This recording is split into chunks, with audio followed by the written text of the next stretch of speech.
This is how you can literally make $15, $20, $30 from home, working from anywhere. The masterclass that I'm about to reveal to you was from people who paid to join in my masterclass. Everything that you're going to see is things that will take you step by step from where you're at to where you can literally get your first client onboarded on Upwork. I explain my reasons why I choose Upwork over many freelancing platforms or many options out there. Because number one, it's beginner friendly, as you are about to see, and it's very easy for you to get success on there.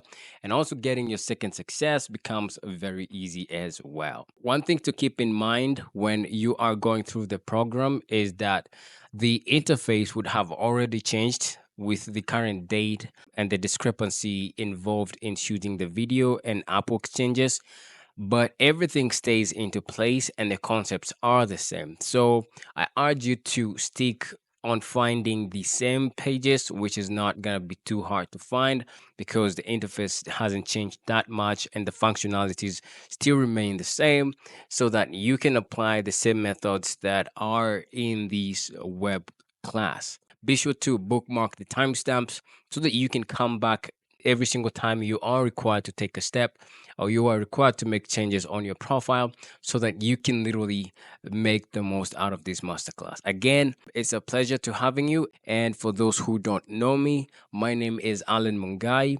I am an international consultant for online businesses, and I've worked with businesses that make multiple seven figures online. And that's why I love talking about this. And that's why you can see that it's not just another guru who is just talking stuff that they don't follow. I am that guy who's walks the talk, and now it's your turn to take the step by step journey to helping you get there. Now, without further ado, let's jump into the masterclass. So the son goes to the local market the next day, the next morning, excited. He positions himself where there's a lot of passerbys in the market. And so the first guy to come in the local market tells him, "Hey, what a cute stone you got there. How about you sell it to me for $5?" And so that was the offer that the son got the entire day. That was the highest. And so he returned to the dad that evening and told his dad, Dad, you can't believe it. The guy in the local market gave me $5 for this stone." The dad was silent for a while, and then he told the son, "Well done, well done. So tomorrow, I want you to repeat the process. But the only difference is, I want you to go to the other village and go to the tourist market."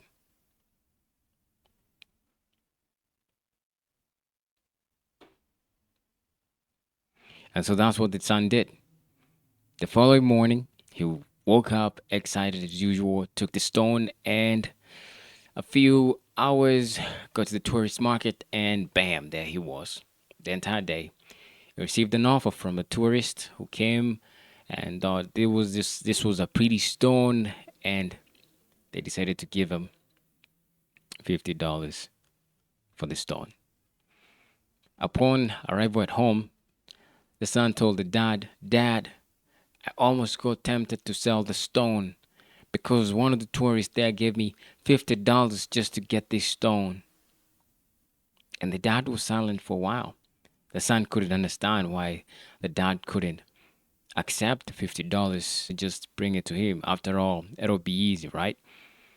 And so the dad broke the silence again and told the son, "Son, I want you to take that stone and to take it to the pawn shop, or in this case, the pawn market in town." So the following morning, the son woke up excited and to the pawn shop he went. Upon arriving to the pawn shop, he showed them the stone and told them, "How much would you give me for this stone?" The pawn shop guy took the stone, put it on our Microsoft, the scopes that they use to check out stones. And when the pawn shop guy looked at the stone, That was after 30 minutes of analysis, writing things down, and making comparison. He returned to the son and told him, I will give you $500 for this stone. The son went rushed home immediately, excited, filled with joy, told Dad, you're right. The pawn shop guy gave me $500. I can't believe it. Can I sell it now? The dad said, yes, you can sell it now. And that's how the kid banked $500 in just a stone that went from from the local market at $5, at the tourist market at $50, and $500 at the pawn shop. Now, why am I telling you this? Here's why I'm telling you this. Picture yourself, you, your skill set, your experience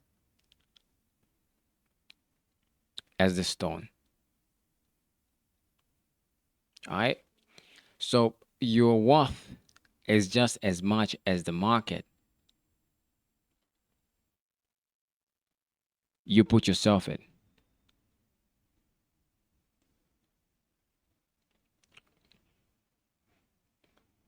The local market will pay you bare minimum because the local market is designed to keep you coming for the next, to just keep your head, under the water so that you can not have enough to make you come back the next time they need you to work on something. And so this is what the typical employment does, right? And let's not forget that in here they might tell you, you have benefits such as pensions and everything, but in all honest and regards, you get to be taxed fast, and you literally don't have control. You don't have control over your environment. It can be toxic. There's a few lucky people out there, but again, your dream isn't to be controlled by somebody, and you can't even leave. Sometimes you can't even go on vacations because there was this instant of a guy that I know who wanted to travel on vacation, but every single time they planned out with your boss on a specific month they wanted to go on vacation, the boss would just say, hey, your colleague is sick, and so we want you in the office doing this and this, and I'm sorry, that's how it is. You're the only guy we have, and so you have to come in. And so you literally have no control over your time despite having a little bit of money, right? So if you take your skill set on the local market, you will experience or you'll be treated like everybody else. Now, the next market that I'm gonna show you is the global market, where you don't have to do any LinkedIn. Although you use LinkedIn to, yeah, just to pull out some few details that helps you out. That means you don't have to have stress finding clients. And the reason why I call them finding clients is because you become a freelancer in today's language, aka an independent contractor. And so what this allows you to do is you can have multiple clients to fulfill, right? From any country. And you can see from any country the jobs that they are posting. So this allows you to position yourself in choosing whichever job you prefer, whether you want to be a social media marketer, whether you are into coding and you want to get clients to pay you for your code and service base. You can do all this, whether you're a graphic designer, whichever way you choose to fulfill, and whichever way you feel like your clients you brings you value, whatever you're passionate about, you can bring it to this market. And the global market, you can always find clients in here. So the beauty about this is I normally like finding USA clients or Canadian clients or Australian clients or United Kingdom clients or New Zealand clients. And the reason why I categorize these five is because it's what we call the Taiwan, the T1, right? The English speaking nation. Those are English speakers. So everybody else that comes above that, that's tier two. This could be Ireland, any other country that's English is not their first language. It could be, I don't know, like Samoa, something of sort, right? The English is the second language. So you want to go with the first language speaking countries, but not to mention that that the second English country can pay you. Yes, they can. Even Germany right here. This is where Germany gets into place, and so on and so forth. So the method and the techniques you're gonna learn in this module will allow you to position yourself for the USA clients in a way that within the 30 days we're gonna spend our time together. You're gonna learn how to take your skill sets, pull them out from the local market, place them on the global market so that you can get paid, you can get hired by the first client. And you can choose how many hours you decide to work, whether you want to work 2 hours a day, 5 days a week, or you want to work 4 hours a day, 5 days a week, depending on how you've done it. I've actually done 6 hours a day because this is how I like working. And the reason is I like working 6 hours a day because the global market is able to pay above the market value locally. And so that enables me to have more time while having more money so that I can invest on other things that um, uh, I'm passionate about. All right, so here's how to watch this training module. So it's a step-by-step training, meaning that it's best if you implement each step at the end of each session. So take notes, use the training documents and the checklist provided. I've included those to make it easier for you on your process to getting there quicker. At least spend 60 minutes every day, 30 minutes to 60 minutes every day, because that will develop a success habit in you compared to doing 7 hours of work on the weekend or taking action on the weekend. So be slow but very sure. That's what's going to create, as I mentioned, the success habit. Also, feel free to ask questions in the members area, aka our community. Interact with other like minded bosses just like yourself, because success is a process. And the process gets easier and fun when you are accountable to others, and have fun along the way, because when you're happy, you learn faster and even magnetize yourself to attract success and the end results, which is getting clients and getting paid faster. Without further ado, let's kick in the into the session, and I can't wait to see you. Let's start your freelance career.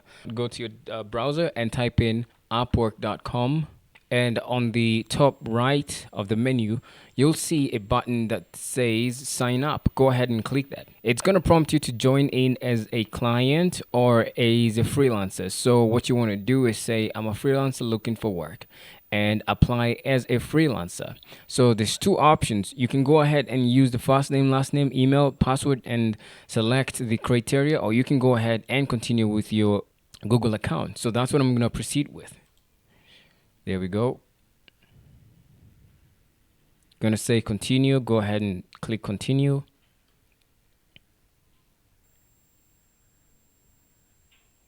All right, so it's gonna want some clarification details, such as the first name. It's gonna be able to pull from that.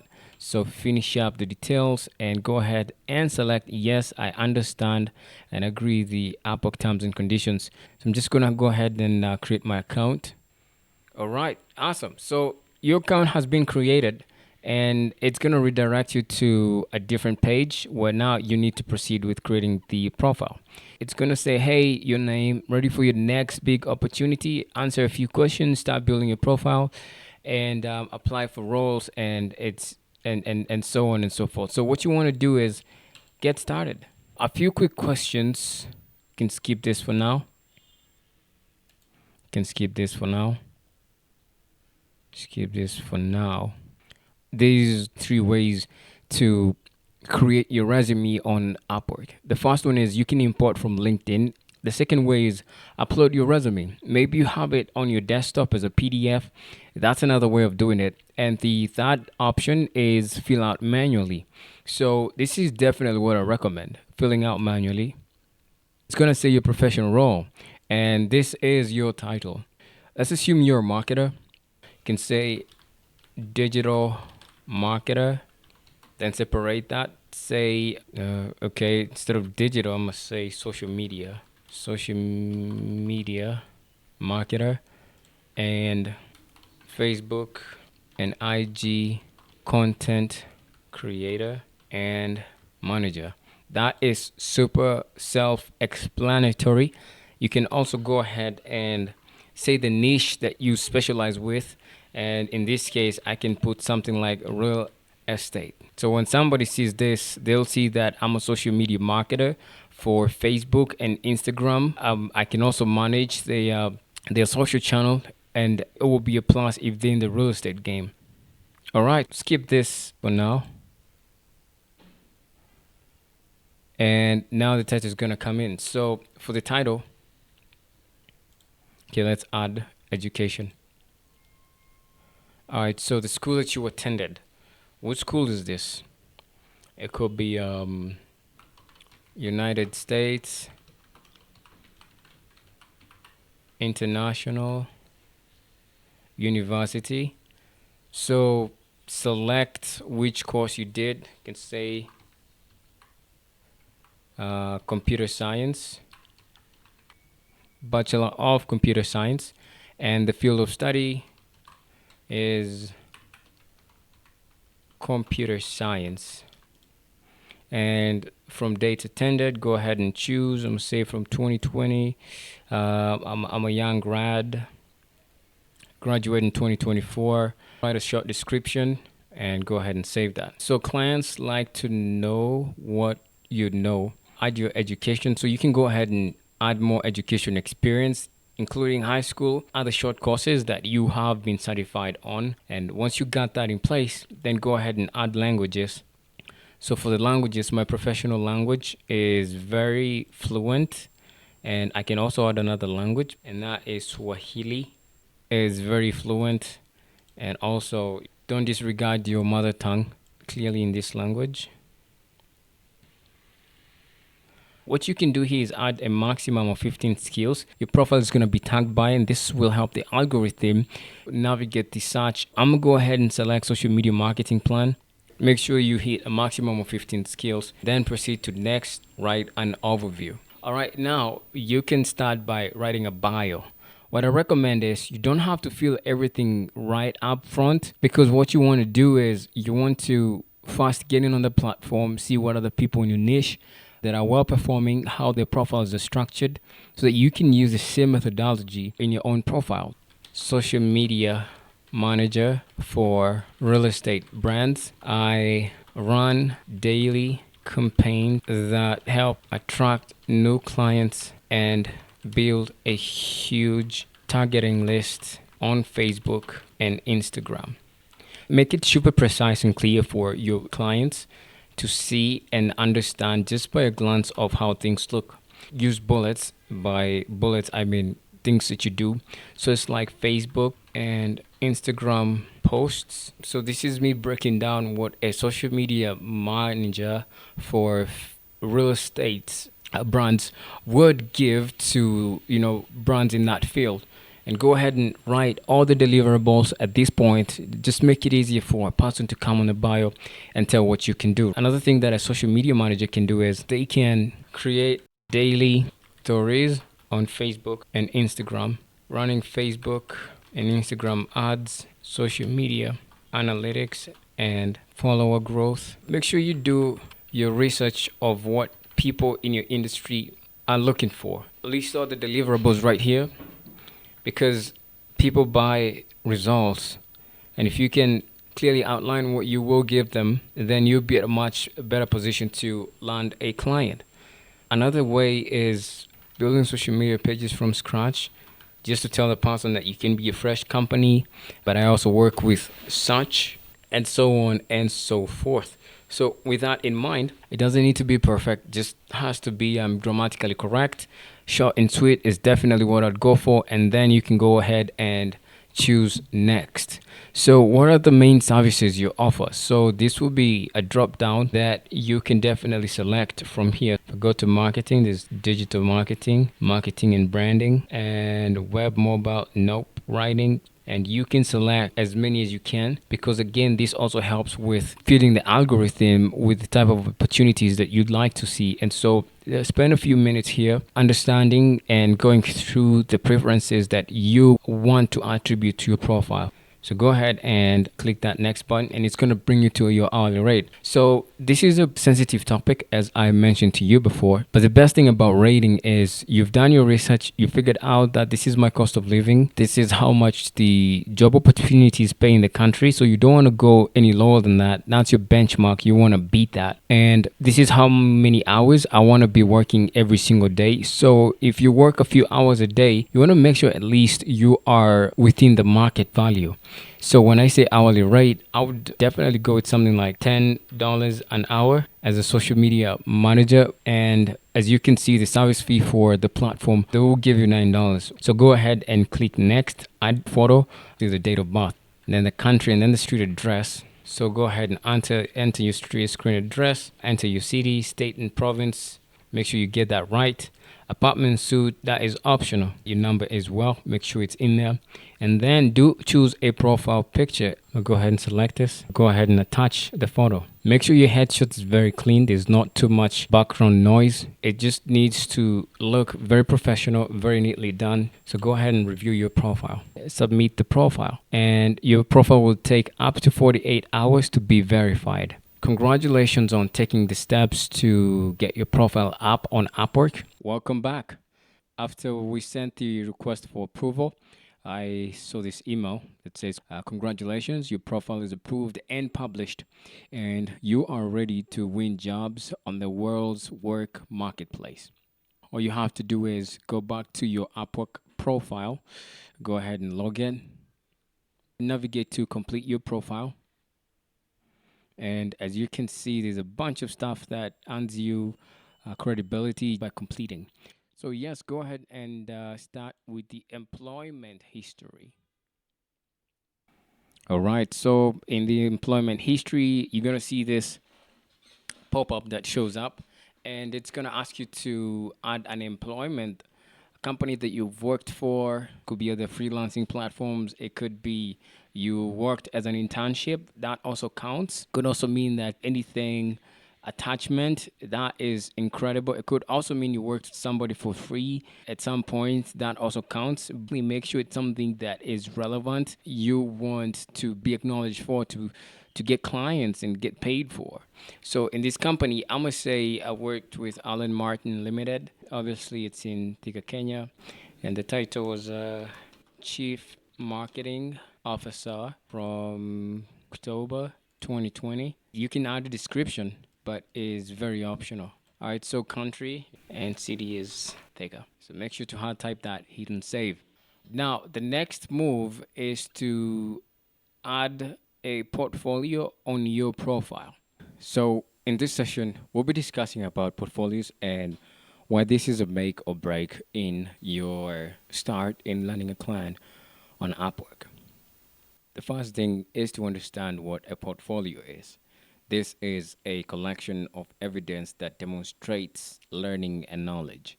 It can be a catalyst for growth by providing evidence of the product, of accomplishments, and the actual process of development. So, if you have worked for others, whether it's worked through internship, attachment, a day, a few hours gig, or even free, then go ahead and use that to showcase in your portfolio, right? Upwork portfolio template will make that simple, as you're about to see. But if you haven't worked for others before, don't have anything to show in your portfolio, or simply starting out in a new field and don't have much to show for, I highly recommend that you create samples of your work. For example, for web developers, this could be showcasing a sample website that is popular with the clients that you want to reach out to. Whether it's a WordPress site, you just create that, you screenshot it, and then you use that as a portfolio, as I'm about to show you. Same case goes to a graphics designer. You create simple high-end designs that the potential clients will love and appreciate, and then use that to showcase, right? You create fabricated samples of your work and you're good to go. And in any field, you can always find it, whether it's that email, whether it's that spreadsheet, whether it's a screenshot of you heading out to other meetings with other people, virtual assistants. You can literally find something that is in the line of your work that you can definitely document for. So the key thing to note here when it comes to portfolio samples is to ask yourself, what commercial problems are you solving for the client that they will be willing to pay a premium for? Okay? And so you go produce something that they will definitely understand that you've done it. And this is why a portfolio is important. Your clients are a social being who believe that whatever you deliver for others, you deliver for them. All right, so let's jump into my real website right here and let's check out some of my portfolios. As you can see, I'm on my live profile and the portfolio is going to show up here. You can have as many portfolios as you want. But let's start with the first portfolio I ever made. It was for an email marketing for a marketing company.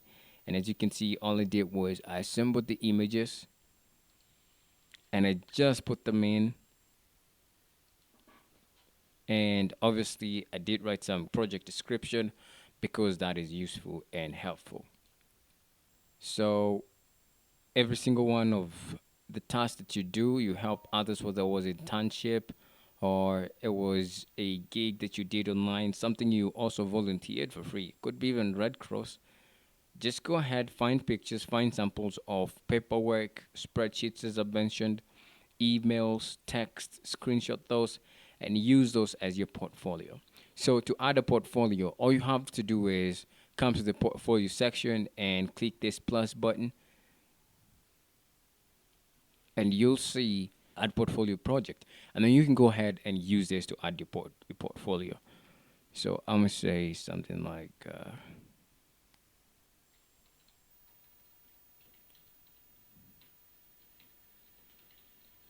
affiliate marketing.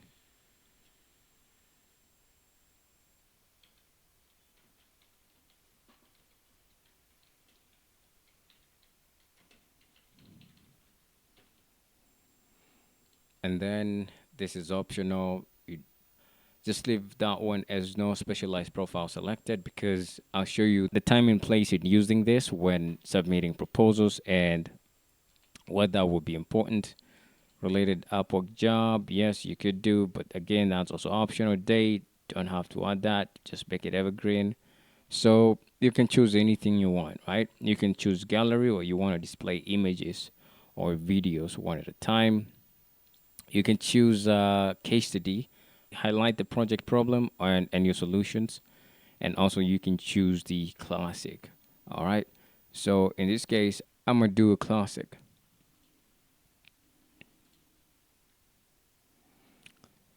All right. So go ahead and describe your project as detailed as possible. You can make this short and sweet. It doesn't have to be so complicated, right? Just make sure that the other person is gonna likely want to see them, right? If you're the one who was buying from you, make sure that you would pretty much like to see yourself buying from it. So in my case, I would say something in the lines of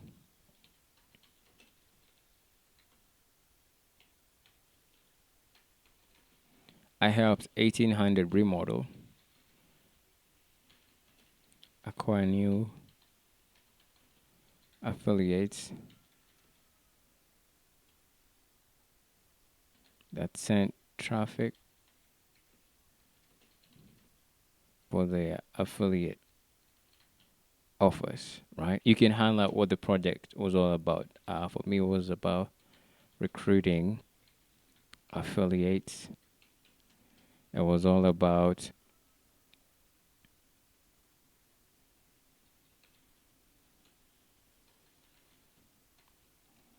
advanced tracking. It was about team collaboration. and much more. So they'll ask you to add either a video or photos that you definitely want to do that.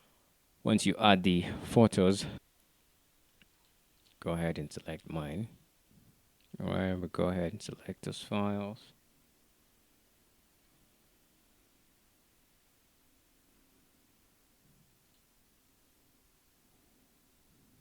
All right, this is important.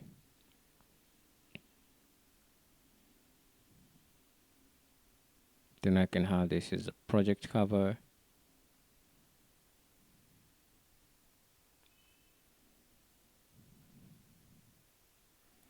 And then, despite this being optional, I recommend you highly add this. So it's affiliate marketing. This is another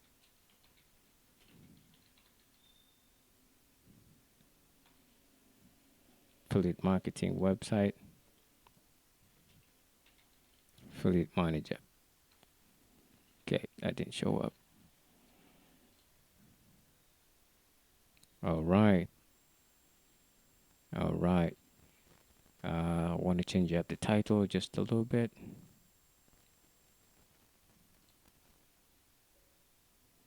And I want to add affiliate marketing manager. And go to select title, go to our details again.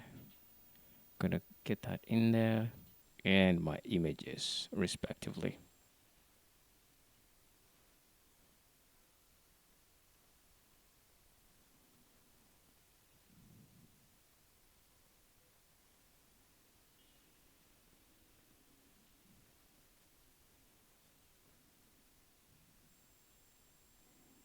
Again, get this in. Affiliate marketing website, page URL, project URL.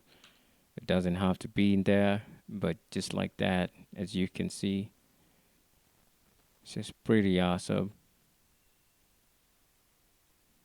Then I'm gonna go ahead and publish.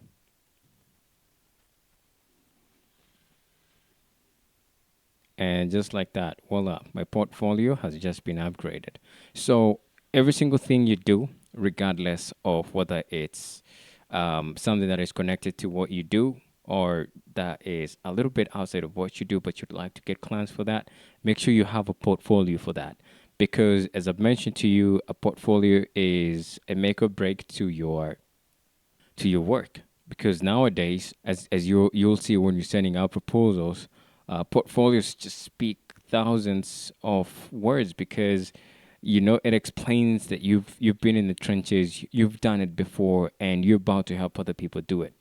And so this is the modern way to get seen by clients on Upwork. So you create your own profile, and once you do that, I will see you in the next video. Now you have your profile complete, and it's time to start sending proposals in order to get seen by clients. So, before you can begin on sending proposals, you need to know about Connects. Connects, Connects, that is the currency that is used by the Upwork platform to engage and to do important metrics such as sending proposals, getting seen, posting your profile in order to get it seen by the client. To get Connect, what you have to do is go to settings by clicking your icon photo at the top right and then clicking on settings. Once you get into the settings section, then go to membership and connect. As you can see, you can have a membership for Connect. This is where you can upgrade to Freelancer Plus because you get 100 connects every month. And there's a new feature. It used to be 80 connects, but now it's 100, which is pretty cool. And now there's a new feature. It's called the Upwork Chat Pro, and a new AI app powered by OpenAI's ChatGPT 4. So if you were to pay ChatGPT 4, that would be $20 total. And so using this and getting 100 connects plus access to ChatGPT 4, It's a good run for the money, especially if it's $20 per month. Okay, here's the most important thing. You can keep your profile active even when you take a break, right? So keeping your earnings private, nobody's gonna see them, and you'll be able to build a custom profile URL. Also, note that sales tax do apply because there's like $3 and a few cents, which is gonna be a total of $23 and a few cents on top, right? So it's not necessarily that you must have Freelancer Plus when you're starting out.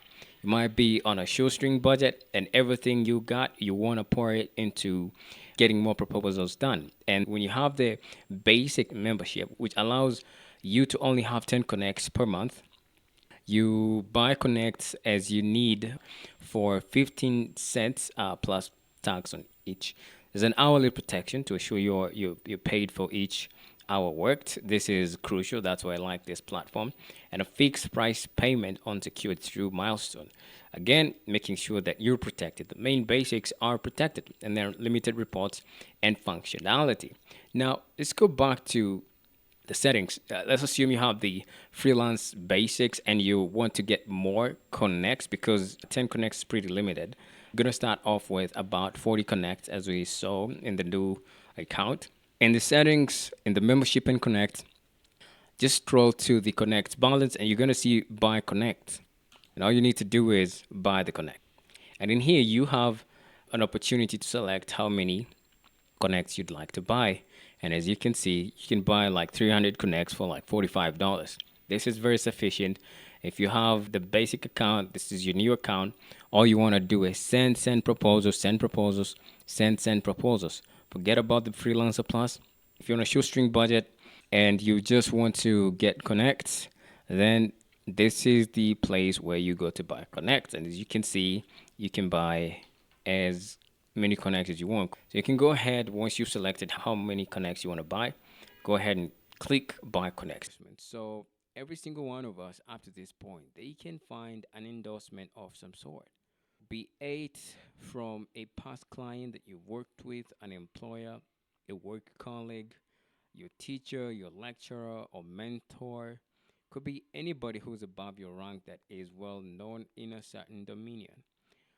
And I recap this one more time that if you don't feel that your testimonies are solid, maybe you're trying out a new field and anything, especially a new field, you might want to bring your old testimonials to the new field. It's gonna work well because that's character-based testimonials, and that will also bring endorsement that the clients are looking for. Sometimes that's all they need. That's all they want to hear. Like, have you worked with other people? Okay. So, which other platforms have you worked with before? Have you done this kind of work before? And you cannot fake that because they'll ask for proof. If you're not careful, you might delude, you might end up making the client feel like they're being deluded just by talking to you, right? By telling them that you've worked with other clients, but you have no solid proof of showing it. It's kind of one of those things that for somebody to believe they have to see. And if you tell them they're not gonna believe, it's like blowing your own horn. So testimonials and endorsements, they play that role of helping you not even say a word, but make yourself credible and believable to the market. All right, so let's transition to how to get testimonials on Upwork. All right, so log into your Upwork dashboard, and then on the top menu, you can hover it, and then there's gonna be a widget that pops down, and you'll see some options. So navigate to profile, and yes, once you're in the profile section, scroll down to the testimonial endorsement from past clients. So you can go ahead and click this testimonial button, which has a plus. Right. Now, in here, you will have to put in and fill out this field with the client's details. So in this case, I'm gonna fill out an example. It's gonna be me so that I can showcase what goes on. And instead of email, put in a different one.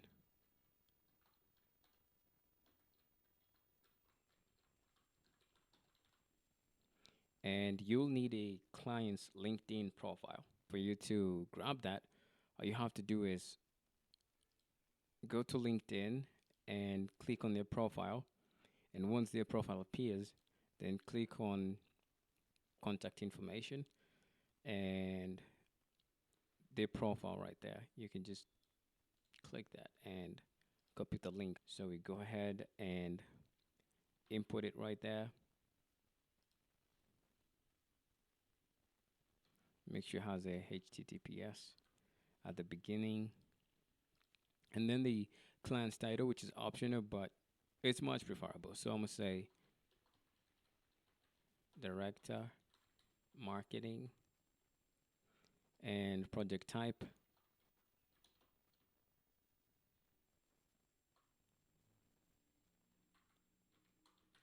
is social media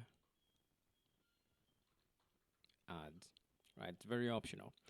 All right, so you'll need a message to request a testimonial from a client.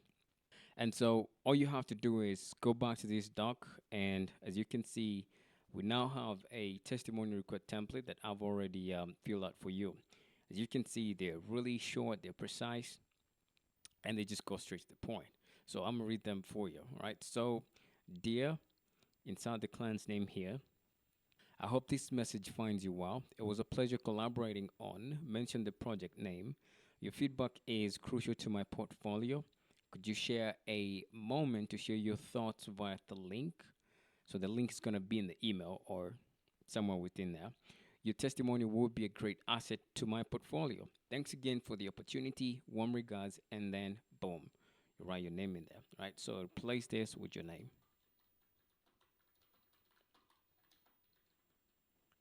And so the same case goes to the other template. Dear client, their name. Hope you're well. It was a pleasure working with you on. Remind them about the project so that when they see the project name and the name, it's going to ring a bell that you truly work together. Your feedback is invaluable. Could you spare a moment to share your thoughts via the provided link as it is? So, your testimony will greatly help in showcasing my work. Thanks for your support. All right, so I'm going to go with this and I'm going to copy it in there. I'm going to expand this a little bit and I'm going to write this. Okay, so it's a bad idea to fast edit it from here. You just want to do it like on the dock, on a different dock, and then once it's complete, you bring it over here. In this tutorial, I'm just going to do it from here. So, dear Alan Martin, working on social media ads buying.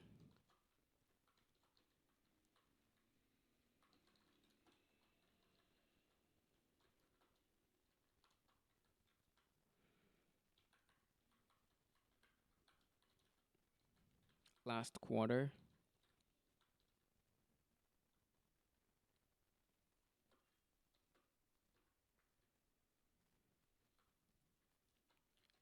for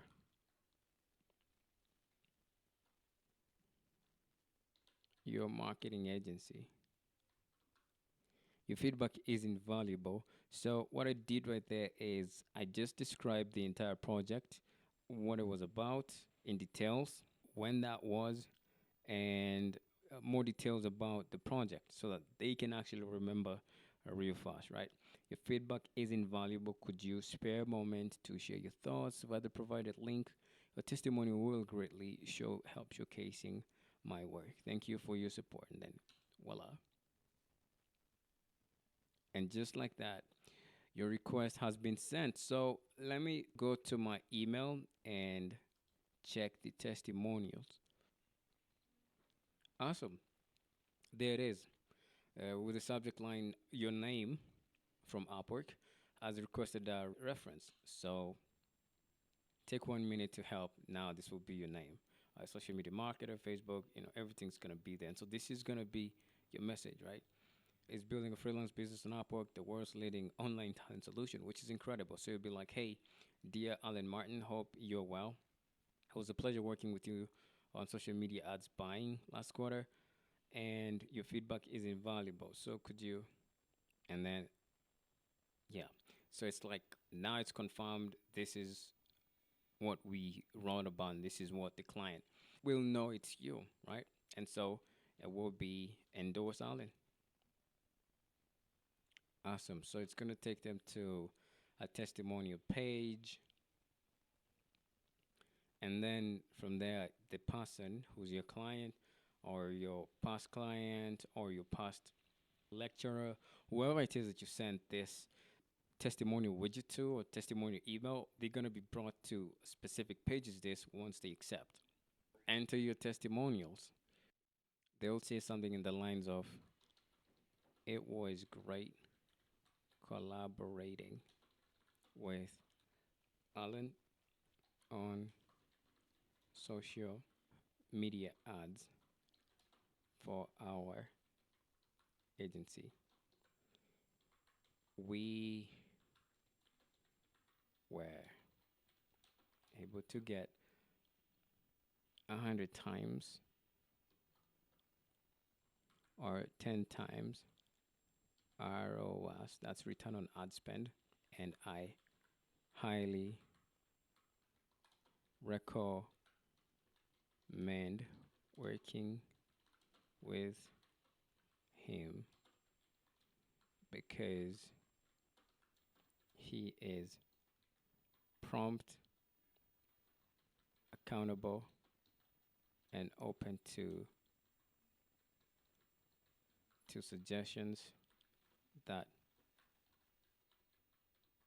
contribute to the success of the project.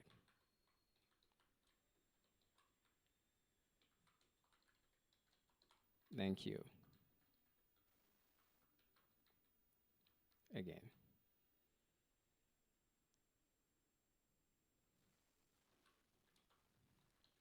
We'll work with him again. All right, guys, this is me blowing off my trumpet right there. So they're gonna sound something like this, but not exactly like this in their own terms, words, and something or so. And so they're gonna submit the testimonials, and well, obviously they'll see this, but it will be up to them from that point on. So the best thing is if I refresh my Upwork profile,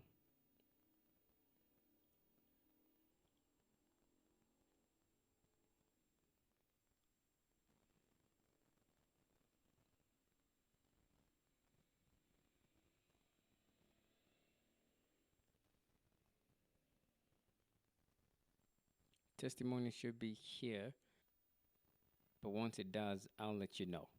As you can see, the testimonial did arrive at my Upwork profile. This was after it was verified by the Upwork team, and you will find it in the email as I did.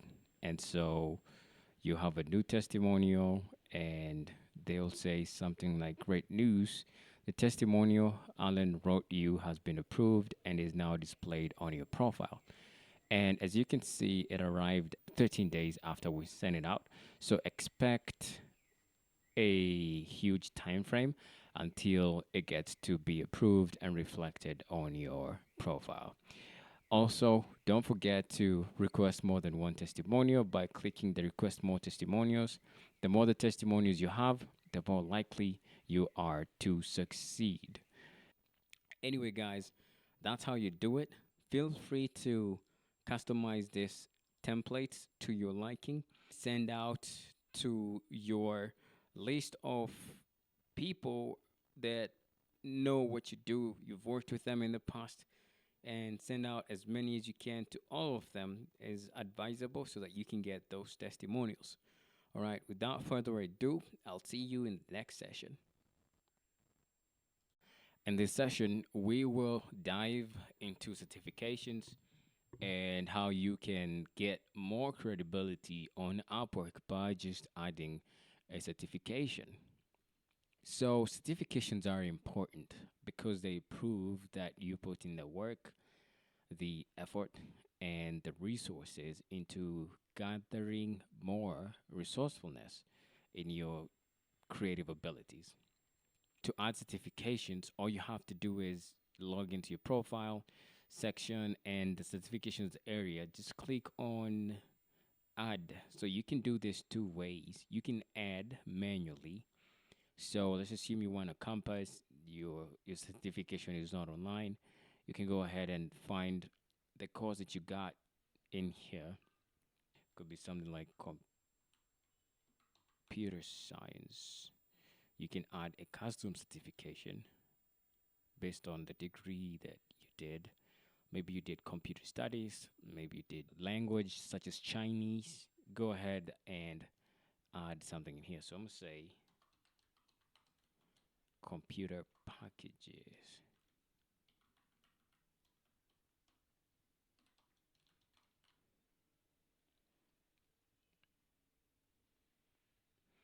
All right. So provider was another campus. So it could be your local campus, could be whatever campus or college that you attended. In this case, let's say Jordan,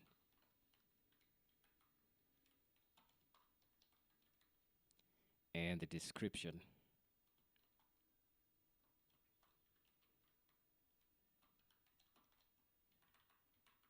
Then you can go ahead and write a brief description of the course that you did. Alternatively, if you don't want to make any content, just know the research is your key, is your friend here. So you can go to the college that you studied.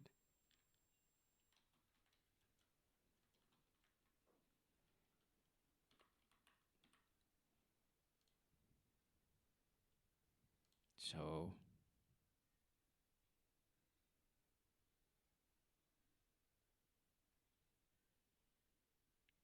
assuming your course, your campus is online, they're gonna have a resource towards that, and then you can browse the courses that you took. Can research the course that you took.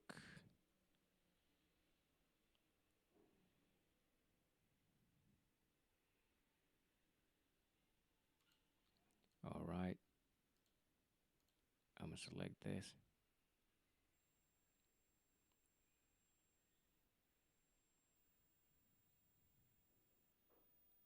All right, so you can see they don't have much description, but you can be able to get the actual name from the school that you attended in a resource, right? So the certification name is gonna be that. So certificate information communication technology by NAC. And then the provider is Jordan College. And then the description. So I learned how to operate a computer in a qualified manner. Well, you can go ahead and brainstorm on this description that works out for you and just make it as descriptive as possible as the client wants to understand more about this description of the course, right? So it could be,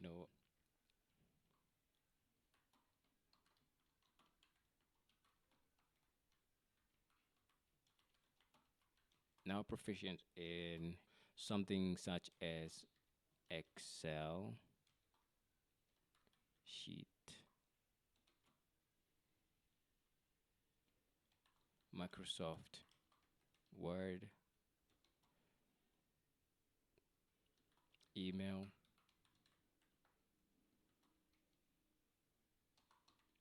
publisher,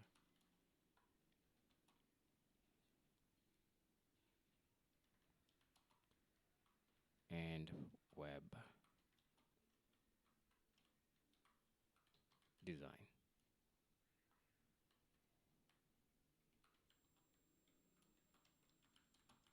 among other things.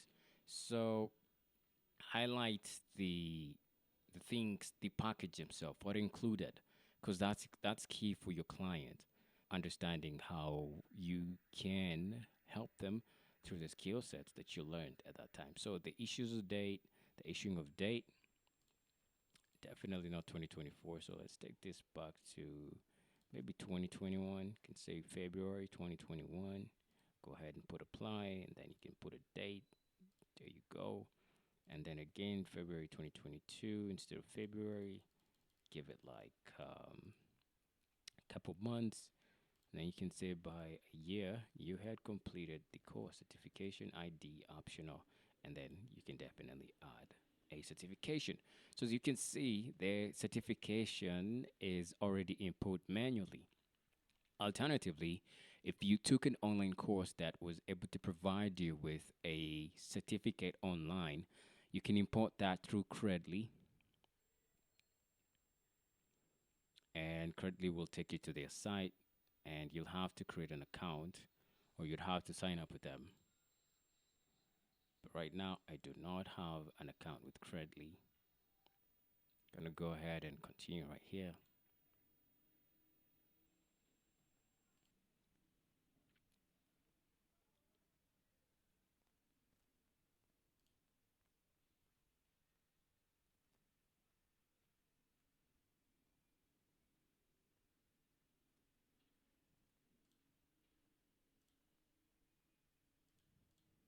Agree to term, create, create account,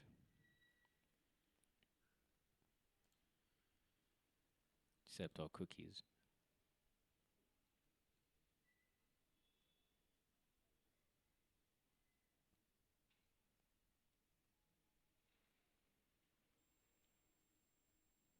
So as you can see, have no certifications.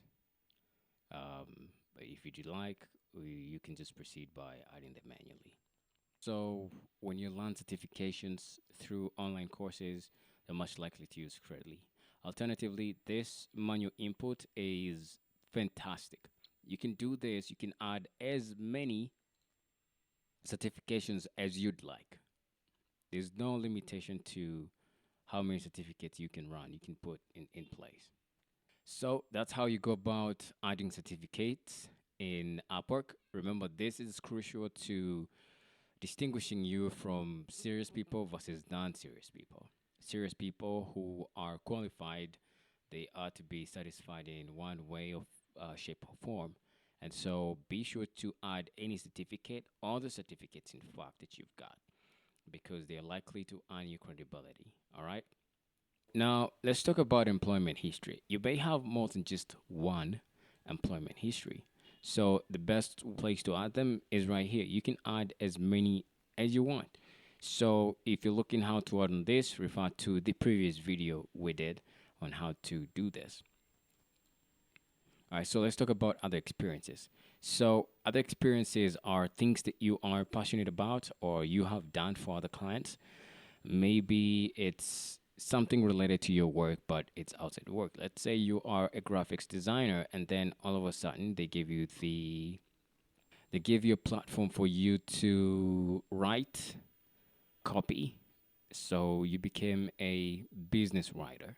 So this is what you write. All right, something like so for social media it will be like business writing. So in the description, this is where you probably describe what the work was all about. And if you can go even farther, you can say business writing for the company that you worked with, or just say business writing because this is another experience you've got. So you can say something like, I've been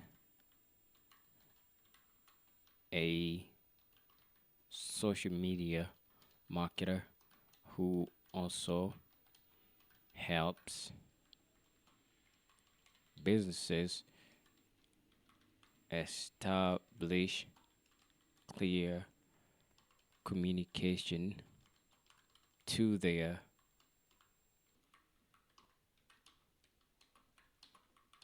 audience through business writing. Now, why is this important? This is important for maximizing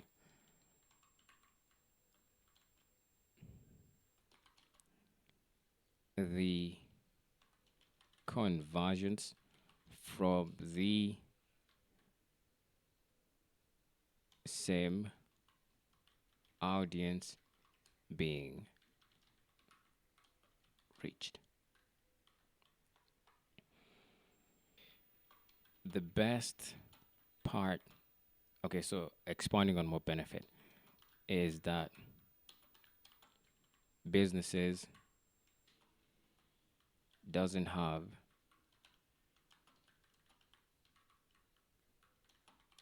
to spend more money in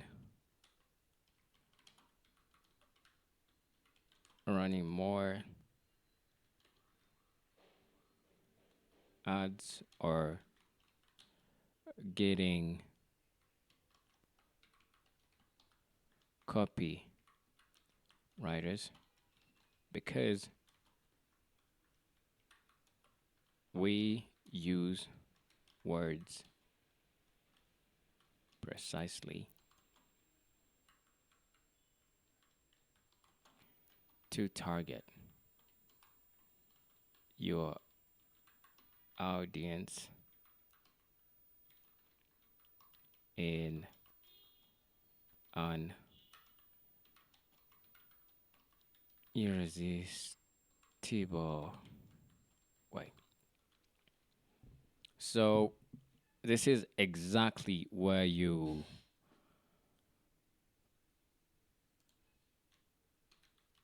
this is exactly where you write the benefits or what your other skill sets, the other experience can do for you, right? So remember, every single time you're doing this, you're selling, you're selling, you're selling.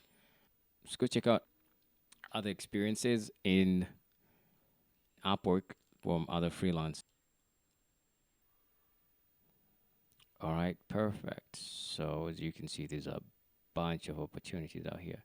Effective Facebook campaign, social media content manager. All right, social media with proof history, crew accounts. I like this. United Emirates.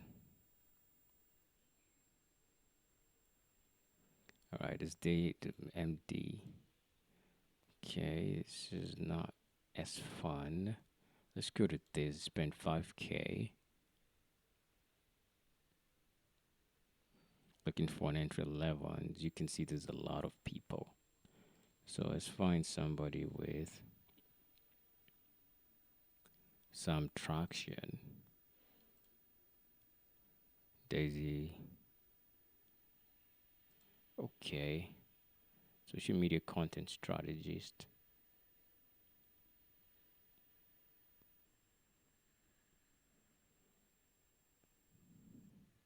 All right. So there's Davies and there's Huggy Dog A and there's this person.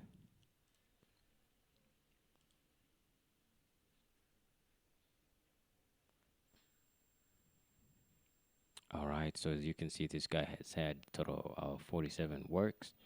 It's been having 728 works and top rated. That means he is quite doing something.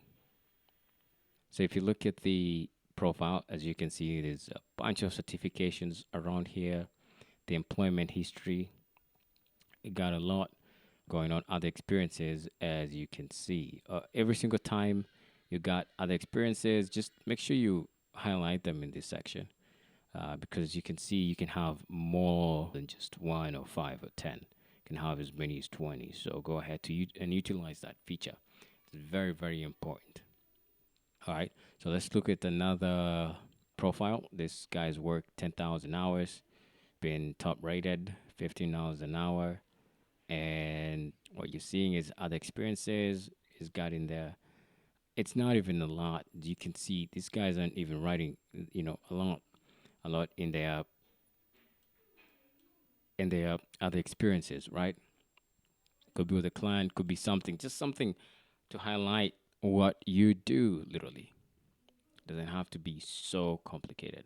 All right, here's something that we have a little of stories. I worked as a web developer and completed 400 stores, including store setup, store migration from other platforms to Shopify, theme customization, and bug fixes. So as you can see, there isn't a lot, a lot going on in there. So this guy's from India, is a rising talent. Shows that he probably came in not that long ago. With that said, that's how you go about handling your other experiences, and you can add as many as you can. If we go to our profile, we see public view. This is how the profile is going to look like to everybody who is going to land on our profile section. Right, so there's the portfolio, there's a certification there, there's the employment history, and then there's the other experiences. And as you can see, that's where it all appear. The most important thing is to complete. It's not to get it perfect, but to get it done. Right, so I have one of those mentors that say something which is super profound. Let's go back to a doc. Awesome. So in the doc, the philosophy here is, I'm gonna write it in the top so that we can all tend to see it. The philosophy here, which is the mindset, is to get things done, and done better, and then best philosophy, right? So get it done at first, so you can be able to appear in front of a client, and then better continue working on your profile until it becomes the best. All right, so that's the philosophy we're going to be running in here. With that said, if we go to the main work experience, if we go back, um, the meter right here is going to tell us how much we've completed a profile. As you can see, there's like 85% completion, which is incredible because now we still need to see what we got to set up. You don't really need a visual description, but if you can do one, that will be perfect. I definitely recommend doing a video introduction, such as Davis right here has done, just talking about yourself, what you can do, and for people to seriously know a little bit about you. But you don't have to do it as you're starting out. So, education is important. Make sure you have completed this section. Employment history, you got it right. Do a little bit of getting this thing completed up. All right. So a day at a time, 30 minutes each day is better than 2 hours on the weekend. So be sure to finish up on this so that we can definitely dive. I'll see you in the next session where we discuss about how to get paid and how to attach your money. For this tutorial, I'm going to need you to log into your dashboard, and on the top right on your profile photo, click on that and click on the settings link. Once you do that, it'll take you on the settings page, which I've already opened. And in order for you to receive money on Upwork, which also plays a huge role in showcasing what you would be like to other clients, I mean, in terms of showcasing your profile to the people who matter the most, who are your clients, it's important to get your money details and your bank details fixed.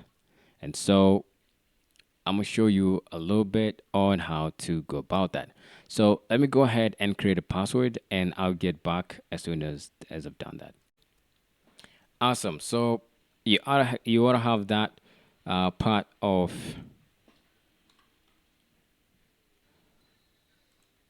you ought to have that part of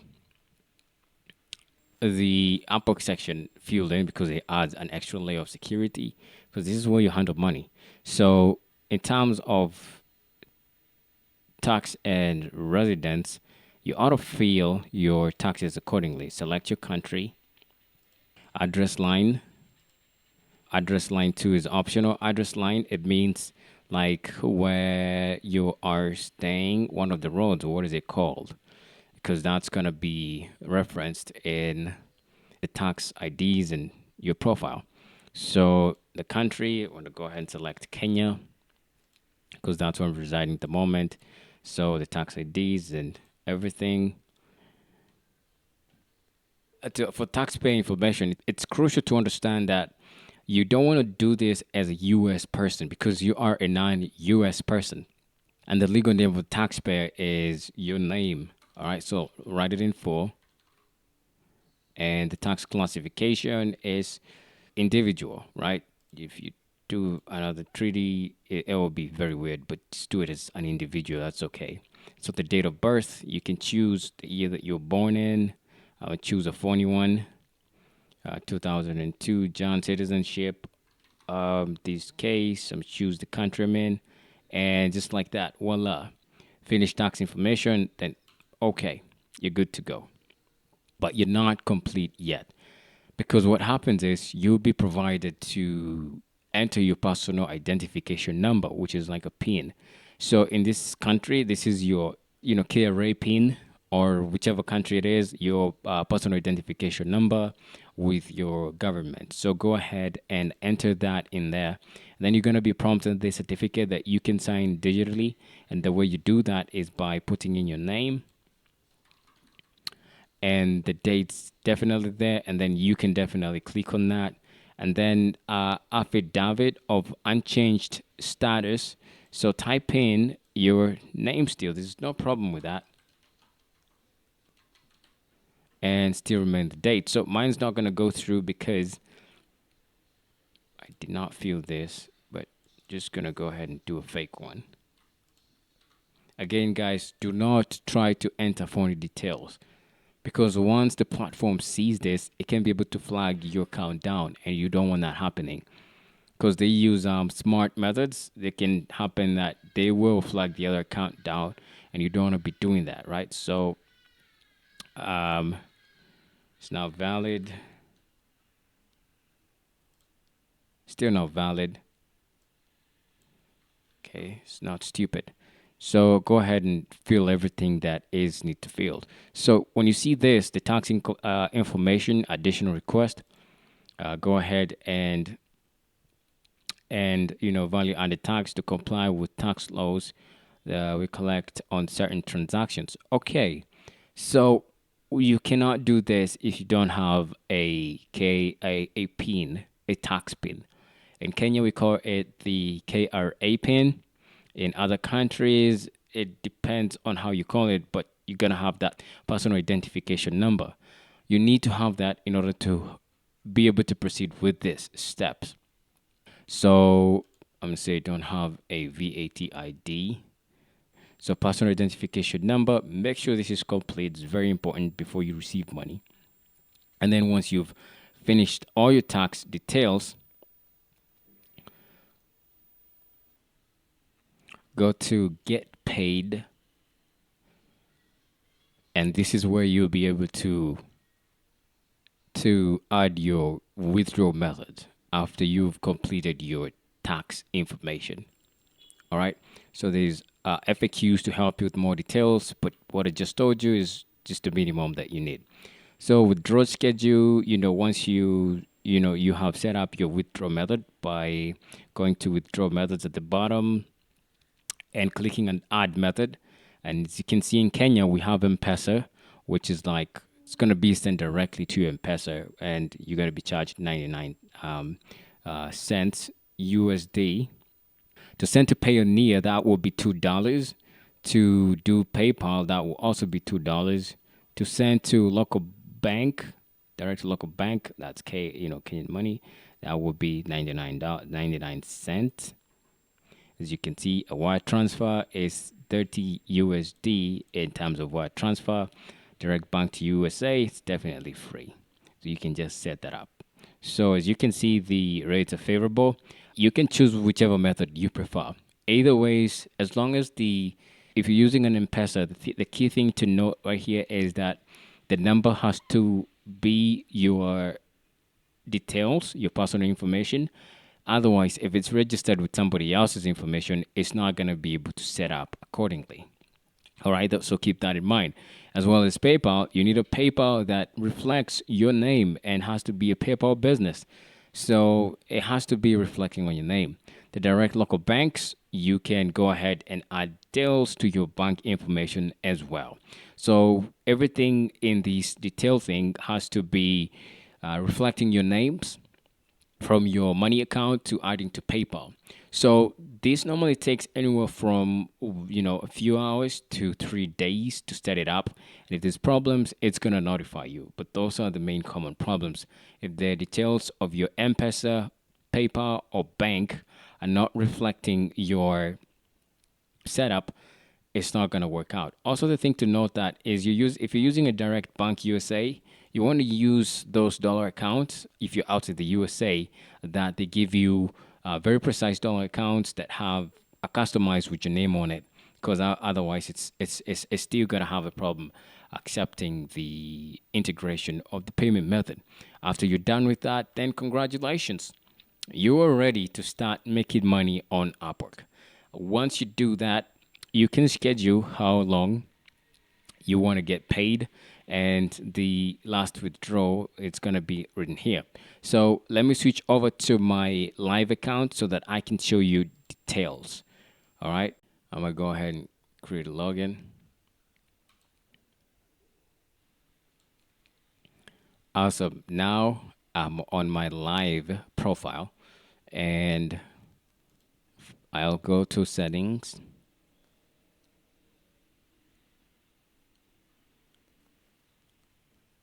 Excuse me. And in the settings, I'm going to go to get paid. So as you can see, there's a available balance that's ready to be withdrawn. So the withdrawal methods that I have is I have a PayPal method and I have an M-Pesa method. So I prefer PayPal method because I'm able to keep the dollar. And when I'm able to see the conversion rate, which is very important for me. They might say it's 99 cents, but you don't know the forex that's happening between that platform because they're using a third party between Upwork to get to your M-Pesa. So with PayPal, it's from Upwork to PayPal directly. You can see the dollars that hits your PayPal, and then the dollars that you're gonna convert PayPal to M-Pesa. So you're gonna have. I like that because I feel like I have control of the process. And so that's why I have PayPal preferred in there. So you can see the withdrawal schedule if I do it weekly. And if you get more than that, you can have twice per month, which is like every 2 weeks. You can have monthly and you can have quarterly, right? So the withdrawal fee from Upwork to whichever method you use, that would be $2. That's regardless of what. So you want to have a minimum amount to withdraw. That's $100, or you can have that's the least it is. So you have to make $100 or more in Upwork in order to withdraw the money.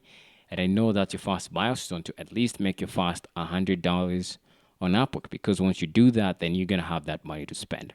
And obviously leave a reserve of about $15 for buying connects on a rainy day. You're gonna need connects, for sending out contracts to and proposals to potential clients. So you want to make sure you want to have that and make sure to save the changes. Also, you can see the last withdrawal when that gets happened, when that happened, that is, and you can view the transaction history from here. But a key thing to note is that you can have your money come out right away, but just going to get paid now. Okay. So once you click get paid now, you can override the withdrawal schedule and you can have your money right at that time you hit the get paid now. So with that in mind, this is how the transaction history is going to look like. You're going to have a lot of work and contracts. Everything is recorded here. And so if you're having problems with taxes, I'm going to speak about that in the next video, which I'm going to touch on briefly. In this session, I'll show you how to create your Upwork introduction video so that we can get your profile complete and ready to send out proposals and to get the algorithm to understand that we're ready to start getting clients. So in the script, just take the link in this video below. You'll see a link, and just go ahead and copy that link and open it in a new tab. So in this case, I'm gonna open it on a new window, just like this. And once you come on this new window and open the link, it'll take you to Canva. So what you're gonna see is this template over here. It's super simplistic, doesn't have a lot. It's just straight to the point and gets the work done. So to edit it, all you have to do is click on File and then make a copy.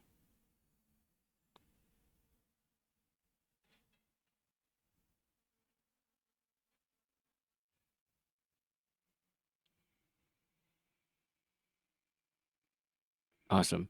So once you make a copy, then what you need to do is start editing this template, right? Change the colors, change the fonts, change the graphics, however you want, however you like. So as it is for the simplistic of this tutorial, what you ought to do is you want to replace this image with your own. So you delete that, and if you got an image, all you want to do is upload it here. So I'm gonna give you an example of an image I got. Let me just scroll down, let me find one. Awesome. So you can drop it in anywhere in the Canva and it'll do auto upload just like that. But again, I want to slide this in this video and boom, there we have it. So make sure it's balanced. Alternatively, you can play around with it. You can edit things a little bit, like add, some colors just to make sure that it looks a little bit nicer. Some filters for the ladies out there, for the Instagram ladies out there. That's how you can play around that, just to make sure it gets some extra flair. And once you do that, once it's ready, then the most important thing is to edit your text, right? So in this case, it's hi, I am inside your name.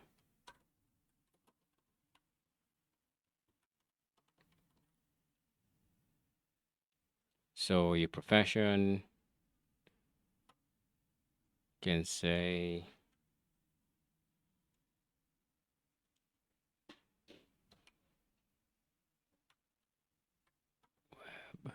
freelance web designer, or rather a web designer with 5 years of experience. Then we can center that. We can change the background using by clicking on the background and then going to the background color, and you can change it to however you want. Maybe you want that color or whichever color you prefer. And then the font, you can change the color from by clicking the text color on the top bar and then choosing the color that you want, right? So that's how you go about switching up the color. So this one is on its own as well. Just click on it and you can choose the color that you want. So that's how you do it.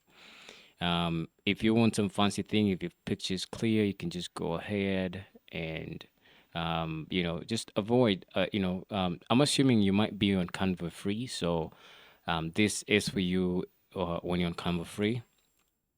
So that's how you can go around playing around that. So you know, tell them what your, skills and expertise are. So these are the things that you write on your CV, on your cover letter on Upwork. So you just go ahead and copy and paste that. And, some notable projects you can choose to list this because this is, somehow in your portfolio. So you just like name it. Let's say you know, mobile app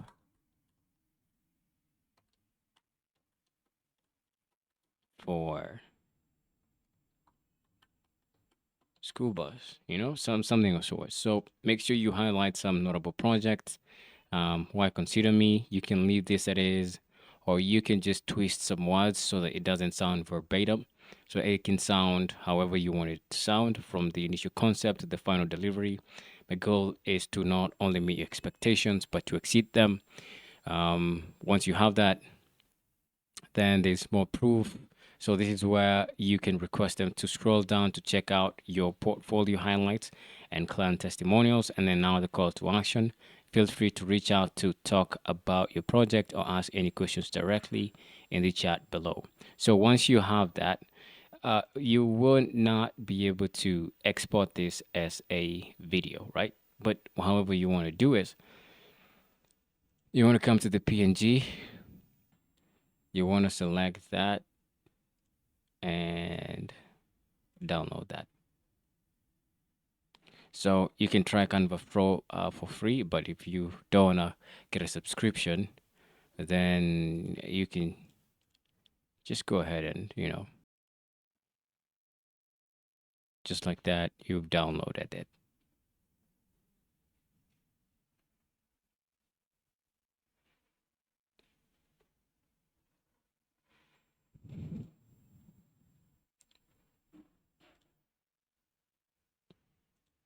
Once your download is ready, just click over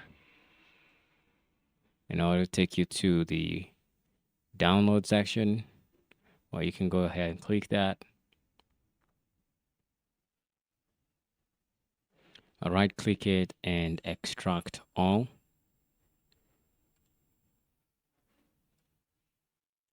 Extract all, and then just like that, a new window pops up, right? So what you're going to see is a file or images of all the all the documents or all the the slides we created in Canva. Just make sure that it's free. As you can see, if this is a paid feature on Canva, it's going to have this watermark. So the only way you can change that is by going to Canva, and when you edit, see which ones have that. This one is the one that has it. So what you can do is, it says remove watermark. Just go back to, elements and type in something like um, expertise icon.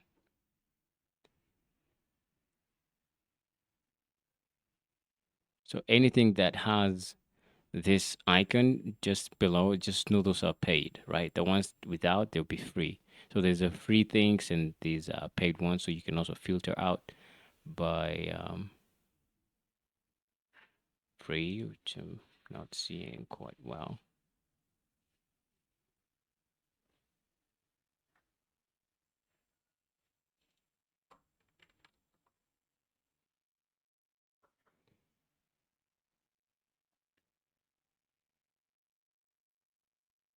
All right, seems there isn't a lot of free stuff around here anymore. They're trying to get away to get rid of the free accounts, so there isn't a lot. All right, so I'm just gonna type expertise. Let's look for keyword that might have icons that are free. All right, so here's one. All you can do is you can delete that and drag that in there. Make sure it's resized and it's not asking for you to remove a watermark, then that's a free icon. And then move on with the procedure, download from here, everything selected, and then boom, just like that, you can download that. So let me download it again.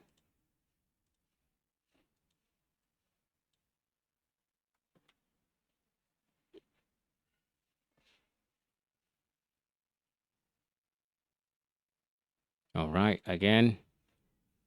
So extract all, extract.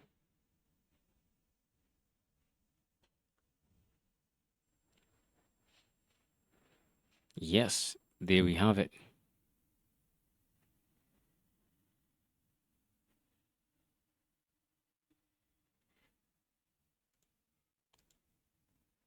Every slide looks fantastic. No free thing. So what you want to do now next is open an app called CapCut.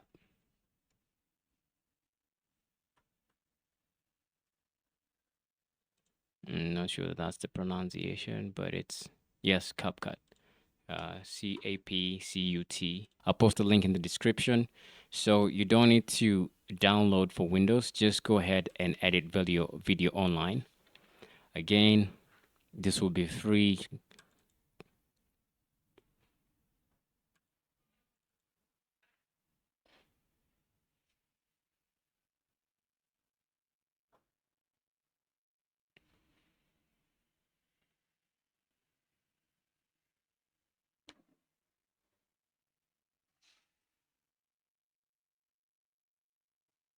Go ahead and log in or sign up.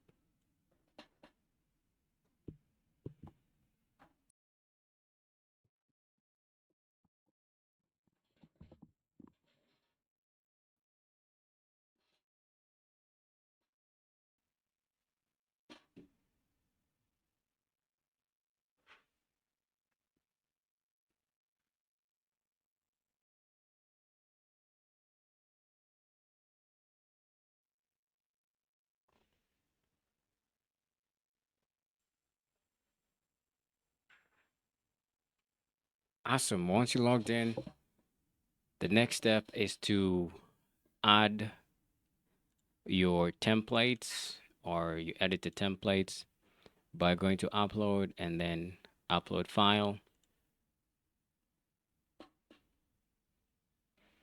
and then go to your downloads and boom, just like that, upload it. Select all of them and open. And there you have it.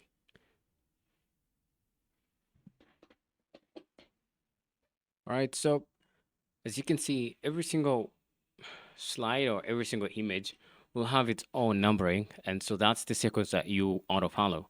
So starting with the first one, the introduction, there you have it. And you can use this button to see how long it lasts.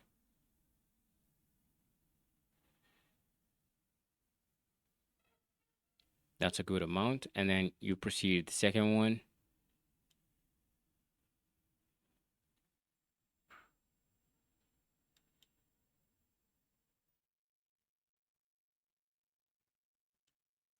Okay, slow it in. There we go. And the third one.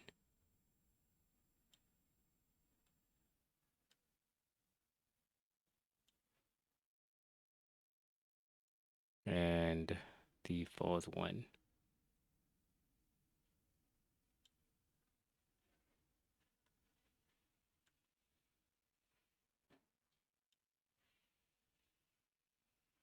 All right. So my fifth one just went above. Just want to take it back on track. And finally, the sixth one. Boom. So they have 5 seconds gap, which is like enough for people to read and skim through. Hey there, a web designer with over 5 years of experience, at least your skills and expertise, some notable projects, pretty nice highlight. Why consider me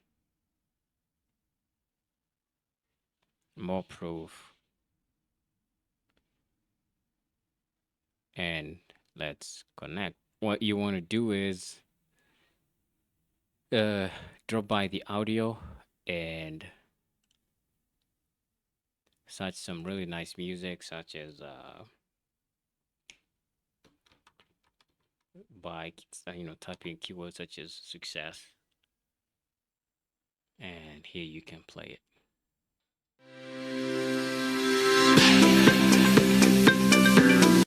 That's nice. So drag it and drop it just below the column. And boom, just like that, it's gonna be in there. So again, what you want to do is bring this, bring this, What do I call it? And the audio, it's gonna prompt you to, this split thing. So you can go ahead and click that and select the rest and delete that, right? So to make your video way more colorful, you can add transitions, and alternatively, you can just drop by the transition sector, transition side. Now you can choose which transition you'd like, right? Awesome. Alternatively, what you can do is instead of using transitions, how I like doing it, a lot of people don't know this. You can just select that and you can just click on animation. So you can have the ability for out and combo. So in this case, I want to do a simple slide, right? So I want to do like slide left out. Yeah, I wanted to slide left. All right, so I got that one covered. Let's see what happens if I play it. Took this up to white.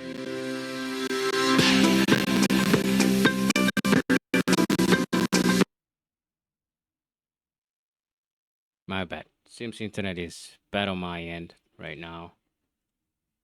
I'm gonna refresh this page. All right, seems we're back,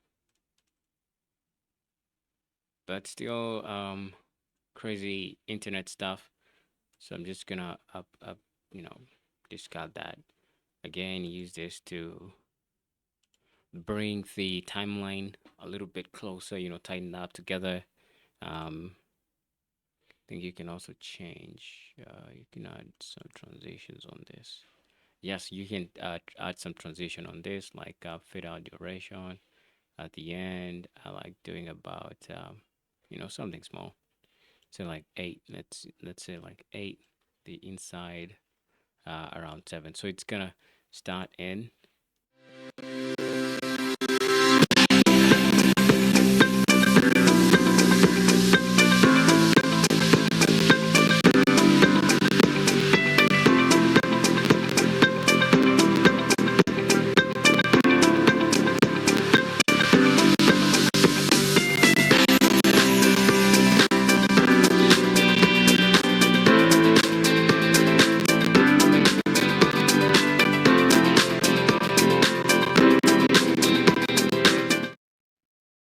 Awesome. So once you got that, then go ahead and export your video, right? Once you add in the slides and then you add in the transitions that you want, now it's time to download it, right? So all you have to do is name your video. It's Upwork intro video and maximum resolution. Just click a 1080p. 1080p is good format. Just leave this as it is. You want the format to be at MP4 and definitely export that. So it's gonna render your video. So wait as it does that.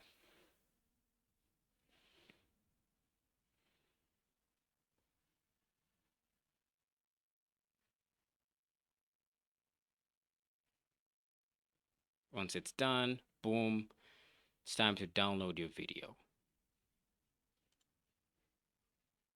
All right, so how you do that is that wasn't supposed to be. All right, my video is downloaded. So I'm gonna open it up.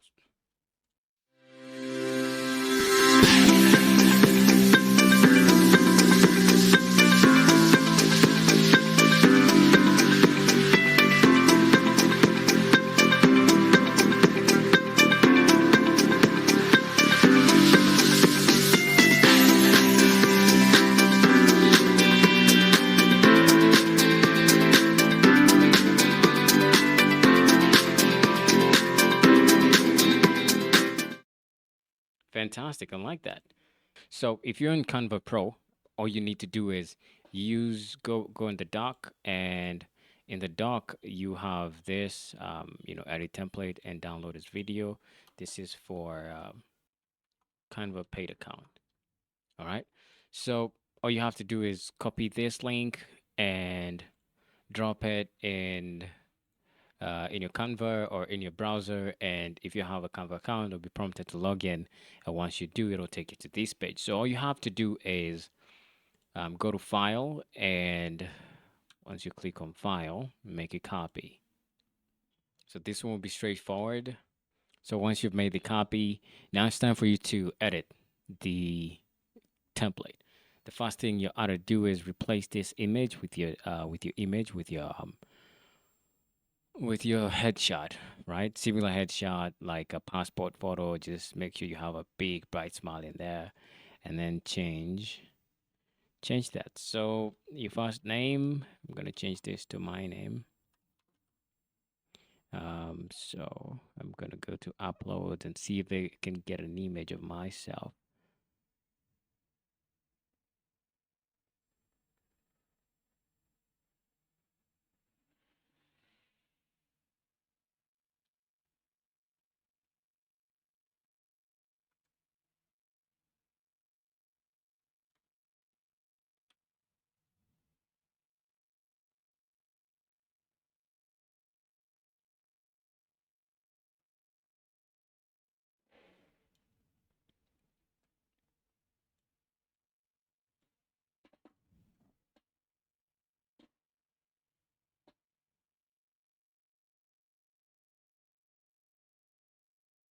All right. So once you got your image right there, then move on to the next slider, right? Just pick, one either of those, and now highlight your profession on internet marketing maverick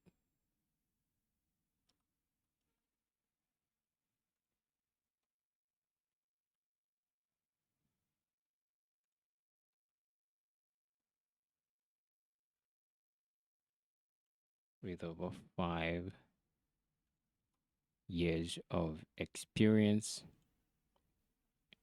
ready to welcome you. Change this as you want. So um, you can, you can definitely not choose to have this as is, because what you want to do instead is you want to highlight, here's what I can help you with,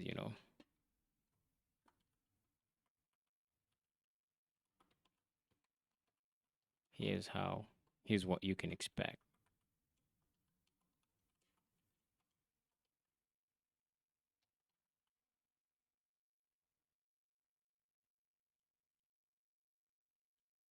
All right, so I want to copy that and I want to delete that. And in here, I want to have it as bullets. Have that. So, what you can expect, number one, um, says what you can expect. What you can expect.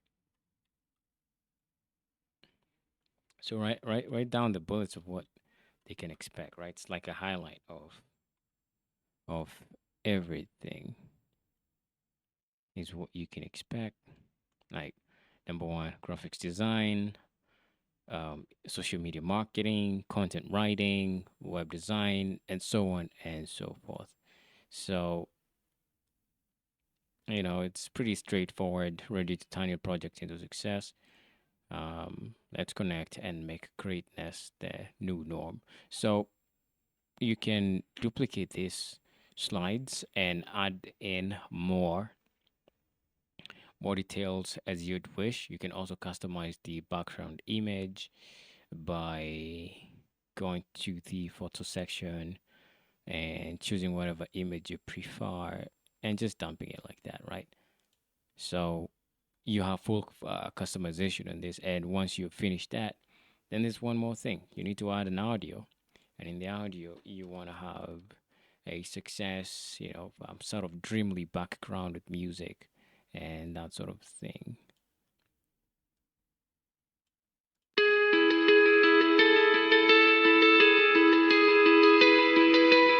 This one's already added for you.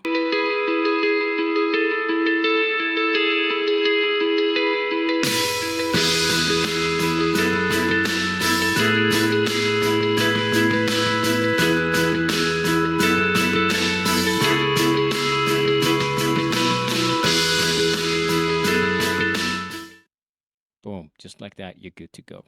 And the beauty about this is you can definitely go ahead and download this as an MP4, and boom, just like that, you have it. And then once you download that, just follow my the next video on how to upload your video on Upwork. You go on YouTube, and on YouTube you click on to view channel. You create a new channel and you're good to go. So as you can see, I don't have any videos in here. So what I'm gonna do is I'm gonna go to manage video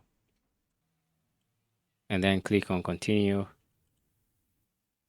All right, so for the upload videos, I'm just gonna upload the video that just came out of CapCut. So just go to the download, and then there goes the Upwork intro video, and I'm gonna open that. So it's gonna download it, and go ahead and do the same. So you don't need to write a lot. All you have to do is make sure it's no, then hit on next. So be sure to select it's not made for kids, then hit on next. You just leave this here as it is and click on next. Leave this as well, click on next, and then add it as unlisted. Okay, so once you add it as unlisted, that means it's not only you who will have access, but everybody who has is referred via this link right here. That those are the ones who will be able to watch the video. And boom, there we go. There's a video link. So to add the video, click on your image, and you want to go on settings. And then once you get on your settings, click on my profile. And then once you're on your profile, there's a section where it says video introduction, and there'll be this plus sign. So that's where you want to click, and it's gonna ask you to, what type of video is this? So me talking about my skills, and just paste it in and save. And just like that, your video will be on Upwork. And yes, your video will be 10% completed. And without further ado, you're good to go. And yeah, that's how you do it. Before you can submit a proposal, the number one thing you need to do is you want to find projects that suit your needs, and project that you can handle, project that you can manage, because failure to this, it's gonna give you a head start that is really tough. So for an easy head start, find opportunities that are available. Now, let's identify a couple projects in my new Upwork platform that we can definitely apply for and see how that one goes. So there's this one, increase followers of Instagram travel influencer with Instagram ads and other strategies. Social media account linking. All right, so this is a good idea. Once you identify a project, all you want to do is click on that card, and it's going to pull out more about that project details. So one thing to keep in mind, you want to check the details, whether it's a good fit for you to apply at the moment or not. You can see this person is a good employer, as you can say, because the average hourly rate they pay is $25. As you can see, they're willing to get an expert out of this, and so an expert would you'd expect they would start getting paid from $15 to $50. It's important to also see what they're asking. What types of ads would you book? Why? Explain it very detailed. So if you don't have answers to this, and sometimes it can feel like, why does this person need to do all this kind of stuff? It's okay to keep your ego down and just want to explain that, because yeah, an ego can be something that holds you back in terms of you wanting to explain yourself, because you're not used to explaining yourself in our world. You're the person who is attacking, and this looks like a defensive strategy because there's whole other freelancers out there looking for the same opportunities as you are. Show me Instagram profiles you have worked before. So if you don't have this, just rest assured they're not gonna get back to you. So what did you do exactly? So oftentimes I do not like answering these kind of questions because I feel like I'm also giving away stuff. So what I like to do is, in this particular case, I'm gonna skip this. And if they were asking me that in a call, that would be fantastic. But again, it's all about letting that ego down because we all have that ego of not wanting to explain our formulas because that's what we want to monetize on this platform. So there's another one here that says a dedicated Facebook manager. They're looking for dedicated for tracking performance, optimizing for maximum efficiency. All creative materials and copy will be provided by us. So do you have a Facebook account that can run our ads? Yes. So this person is from USA. The hourly rate looks not too bad, not too bad. As you can see, the least they've paid is $15 an hour. See whether there's more. So you want to check, the average hourly rate they're paying for. You want to see how many people are giving them feedback, because that is important. Like, go through the comments. You're gonna see why people, other freelancers are commenting the same way for his profile, because this is a reputation game. Reviews do count a lot in this marketplace. So the job was easy, though there are not much communication with the client for some reason. I would love to work again if given a chance. Then the guy gives in 3.85 stars, and then there's another one. I saw another 3.5 stars. Yes, here it is. And this time it was him writing to the freelancer. The project was completed, however, not in a way we intended, and did not provide any solution. Several problems arose during the project that could have been explained prior to the beginning of the project. Not my favorite developer, unfortunately. You want to take on tasks that you can manage. Keep up with the game. Eventually, you're going to land something. It doesn't mean just because you don't find a good proposal to work with for today that the next day you're not going to find a proposal. So that's what you want to do. Social media manager, he's a good one. But as you can see, there's a lot of competition. One thing I also don't like to do is I do not like sending proposals to contracts or projects that the owners have already sent invite. Invites is when they do a post and then they take the time to find freelancers who might be a good match for them and then reach out to them.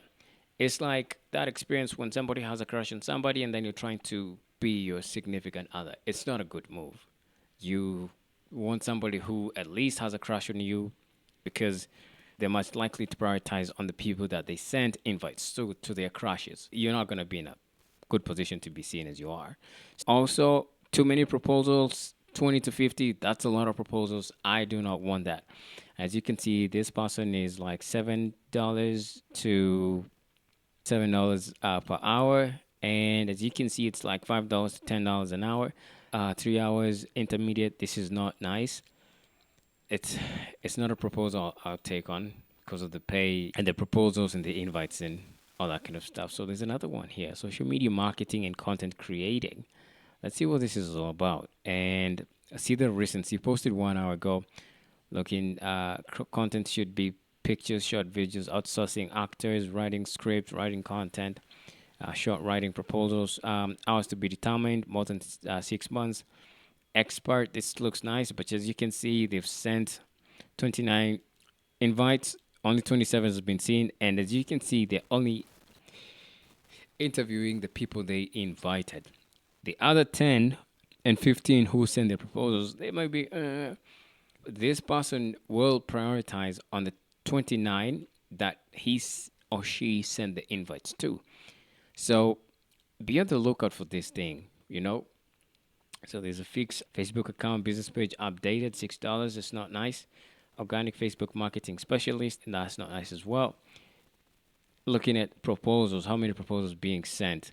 Sometimes I like seeing opportunities that have less proposals, because that way I will be in a better position to win the contract because this person is desperately looking for help, right? So if you can identify such niches, that would be incredible.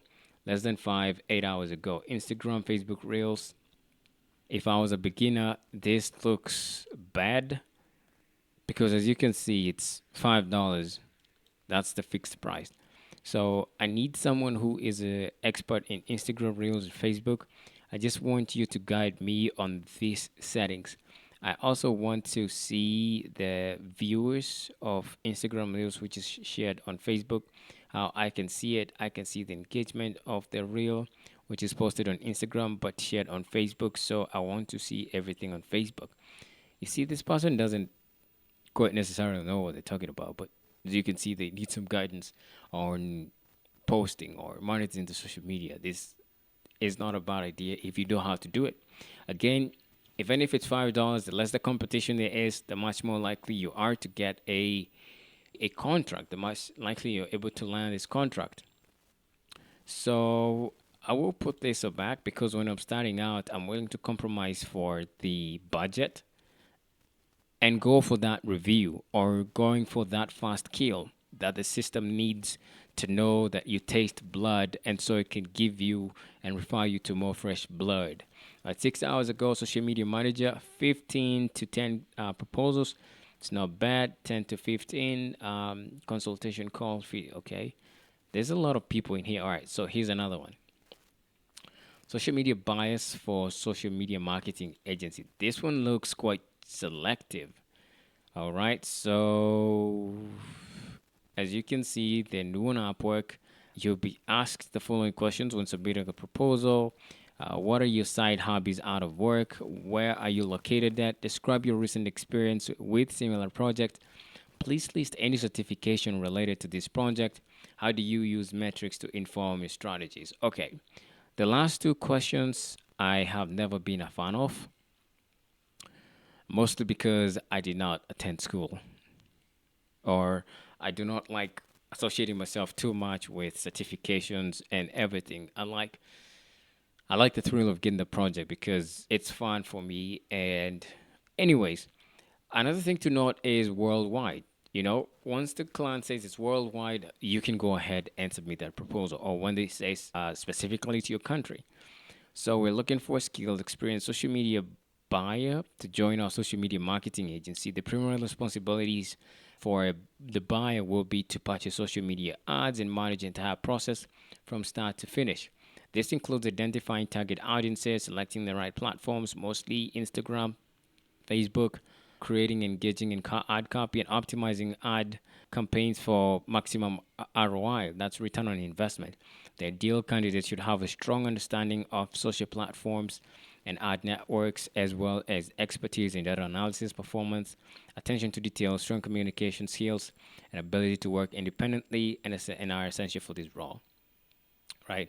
So here's another one. All right. So this one is less than 6 hours ago. This is what I look for. Anything that is quite old, has less proposals, and you just figure out what's up, what's happening. So as you can see, the social media marketing expert and graphics designer. And describe your recent experience with similar project, please. Yeah, how do you approach difficult conversations with customers? How do you decide what tone to write in? How do you decide to use Okay, you can also have a sneak peek because oftentimes they're not going to tell you what the industry they're in is like, right? So you can see they're from Canada, and it's like 6:12 a.m. at this time, and into health and wellness. So what they're looking for is this somebody who's great at internet marketing. So one thing to note is if you don't have a job success score of at least 90%, you're not going to land this contract. That's why there's less proposals. But what I say is this: even if they say less than 90%, but you've been doing this outside the platform, you've been having um, clients outside this platform and you've been working, then go ahead and just send it because you never know. Whatever other people are not sending is great when you go against the grain because they'll acknowledge that sometimes you do have the balls, and obviously it's a risk, and most of the time they're not going to be able to see that. All right. So I'm gonna mark this in case I don't see anything else. I'm gonna come back to that. So here's another one. Check out project looking for a talented Facebook manager to bring me sales. It's interesting. I'm also looking for five. Here's another one for home improvement B2C. It's kind of tough, but they're looking for an intermediate one-off project. All right, so there's less than five proposals. It was submitted like an hour ago. United Kingdom hasn't had one at the moment. Sales marketing. So as a Facebook ads specialist specializing in home improvement niche, we're an expertise. You will play a vital role in driving targeted traffic, generating leads, and increased conversion for home improvement product services. You will be responsible for crafting and executing highly effective and advertising campaign tailored to business to customer. That's B2C at audiences, leveraging the power of Facebook, Instagram, strategic approach, and collaboration in online. I'm just skimming through just to see whether this is something I want to do. All right, so bachelor's. Okay, so here's one thing you also need to know. Sometimes they'll tell you to you want to go through the description, and then you want to see what they are actually asking for. Strong analytical skills and an ability to interpret data, excellent communication and collaboration skills, creative mindset with ability to develop compelling ad copy, results oriented with the focus of achieving measurable outcomes and ROI, ability to multitask and manage multiple campaigns simultaneously. And sometimes they will ask you this relevant certifications and experience in the home improvement area are highly desirable. Highly desirable means it's not a must. So, bachelor's degree in marketing, advertising, or a related field, that would be cool. So, because I don't have any of that, I still want to save this because if I have proof to show them, I'm just gonna take it to them. Sometimes it's like assume you are a person that has a neighbor who is ailing from cancer, and one morning you wake up and you realize that out of nowhere the formula to curing cancer has just been given to you. And now you have the medicine. You have it right in your hand, and it's so clear. You're the only person in the world who has it, and you're the only one who knows, but you know your neighbor is ailing from cancer. What would you do? Would you keep it to yourself? No. You take it to them. You tell them, hey, I don't care who you think you are. I don't need to be a doctor, but I'm telling you this. This is going to cure all your problems. And so sometimes that's what you need to do. Once you have the competency, you already know what you're doing. The other thing you need to have is the fire within your belly to go to the client and tell them, hey, I do know what you want, and what you want is the results. And so here's what I can provide for you, and I can make your business scale in this level. I can make your business grow, and I've done this for others. And so let's just do it, as you'll see in the proposal, because that's what a proposal will definitely do. Um, so again, it's very lucrative. So in the next module, we'll be sending out proposals to opportunities that we really like. Here's a deep understanding on proposal. So a proposal is a plan or suggestion, especially a formal one or written one that put forward for consideration by others. So in any project on Upwork, you'll be required to send a proposal, and in this sense, we call it a CV. So here's what to include in a proposal. Oftentimes, you can go off this list or these seven things, but I often find that you always have at least seven of these things for it to work. So the number one thing is to start with a friendly hello and say what the client needs. This is, starting with the greetings, dear sir, dear madam, or if you know their name, stating their name, the client's name, like stating their names and definitely the greetings. That is super, super important, right? And so, on that specific sentence or just the one that follows it next, that's where you say what the client needs, state what the client needs that you already know how to do. At the end of the day, it's like you're having a conversation with somebody, and so they tell you what they want. And if you don't get exactly what they want, they'll go to somebody else. So, this is where you do on the first line show them that you understand what they say they want.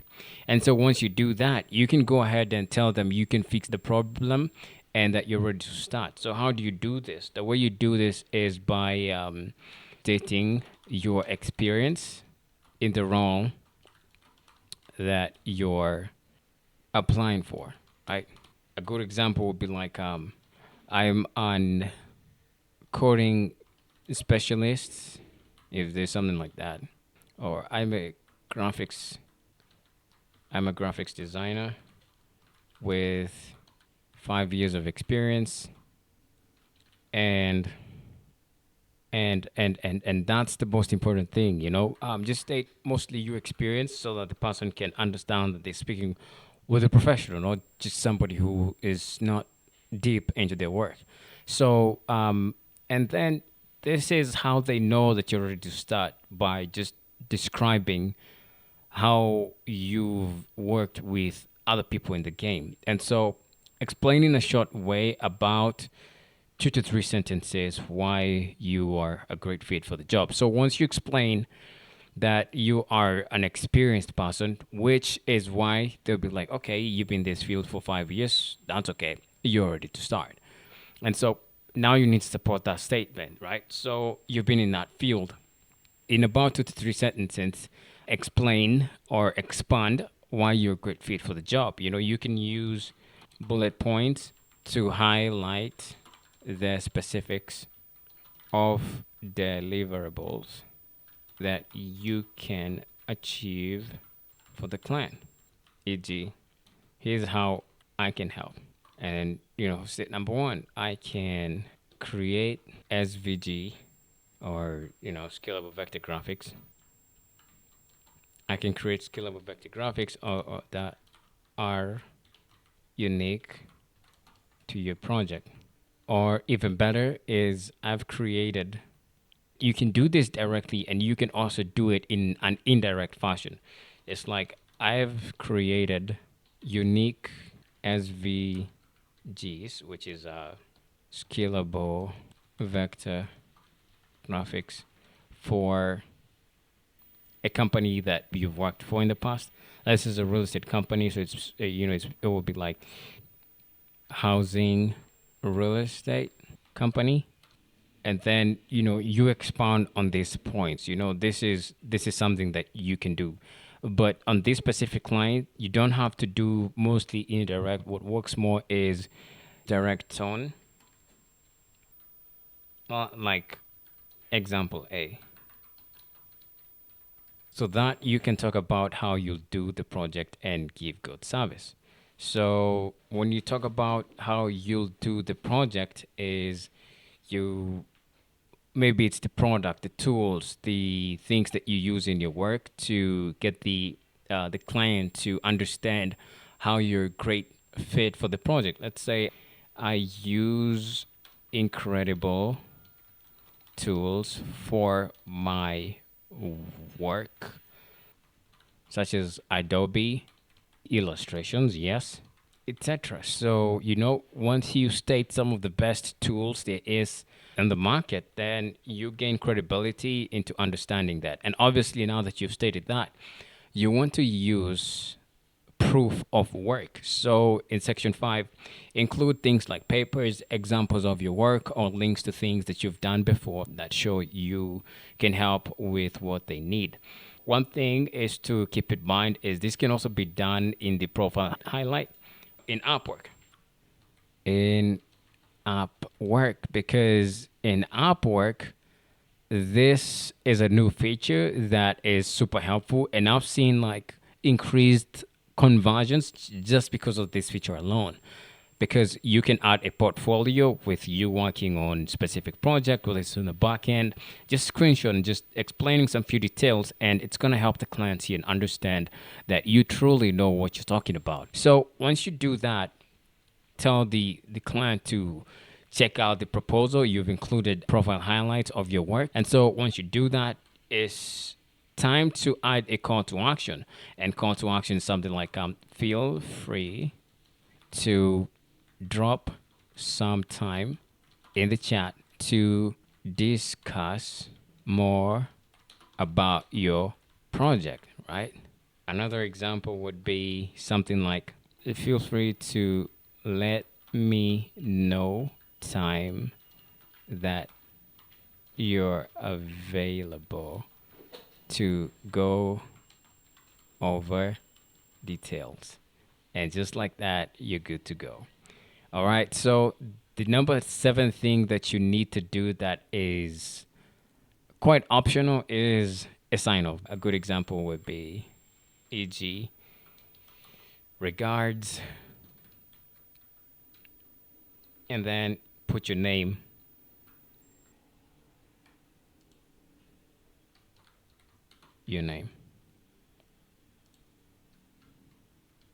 It's not important, but I find that it's kind of puts you in a kind of official tone, which is incredible.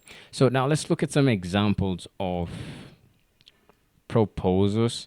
So you are a beginner who wants to level up, land a client, and you want to do that in the fastest way possible. One of the best way to shortcut your process or the way to land a client is by delegating most of the writing to AI.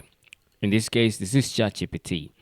And so I've created some ChatGPT prompts that you can just feed the AI and do a little bit of copying and pasting. And just like that, it'll create most of your proposal so that now you can be able to work from that. As you can see, you can use ChatGPT 4 inside of Upwork if you already have that, or just standalone ChatGPT 4 if you already have a paid access to that. Other than that, you can use ChatGPT, which is a free version. All you have to do is go to your browser and type in ChatGPT and chatgpt.openai.com, and then you can get to sign up. Alternatively, you can get the link below so that you can sign up. I'll leave a link down there so that you can access ChatGPT. So, proposal writing with ChatGPT, here are the prompts. The first one is you are an Upwork freelancer who is creative and wants to win a contract. So this is you giving a reference to ChatGPT. One, it has a personality. The personality is creative, and not only are you creative, but it gives the AI a frame of reference, which is you are a freelancer on Upwork. And so the whole goal with you wanting to generate a writing or proposal with ChatGPT so that you can win a contract. So you're gonna tell ChatGPT to write a reply when the proposal says you copy and paste the entire job posting here. And just like that, it will create ideas of what the client has written in our proposal, and it will be able to write the proposal for you. Alternatively, here is a similar one, but every tweak is important because it adds some varieties in the output of the proposal. You are an Upwork freelancer who is creative and wants to land a client. Write a reply when a prospect writes, bam, you copy and paste the entire job posting here and it'll do the same. So here's how ChatGPT can generate a comprehensive Upwork proposal, and these are the templates. So the elements you'd like to use may include, opening greetings, tailored to the client's name if provided to make it personal, a brief polite introduction. So what you're seeing right here is a ChatGPT prompt. Okay, so this is a more detailed, comprehensive prompt that you will give ChatGPT that has the elements that I believe are best suited and are best contained in a proposal when you're writing it if you were to write it manually. So as you can see, it tells ChatGPT, please generate a comprehensive Upwork proposal, not exactly a template, but an Upwork proposal for me. Here are the elements I'd like to include. Number one is opening greetings. So tailor it to the client's name if provided to make it personal. A brief, polite introduction. And then the introduction, a sentence that shows I've read and understood the project description. Mention the specific job title. So this is the next point, and then now is the next point, which is like experience and skills. Outline my relevant experience with similar projects. List my core skills that are essential for the project, including a certification or qualification, if applicable. Work approach. Explain my approach to the product and how I would tackle the specific needs. Mention any similar successful projects I have completed on Upwork. So this one is incredible, but ChatGPT is not going to know all of this. And so, you can use the profile highlight section in Upwork to literally showcase this. So, but it's good to have it included because eventually, as you're using ChatGPT, assuming you're using one specific thread, which I'm going to show you, looks something similar to this. Let's dive a little bit. So everything is in one chat, right?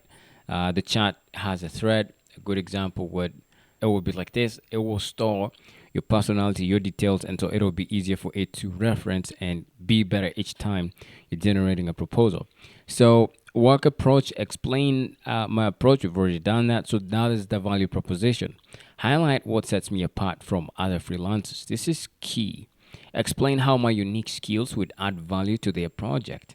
This is what they like to hear as well. So portfolio samples include a prompt to attach relevant samples of my work and provide links to my Upwork profile.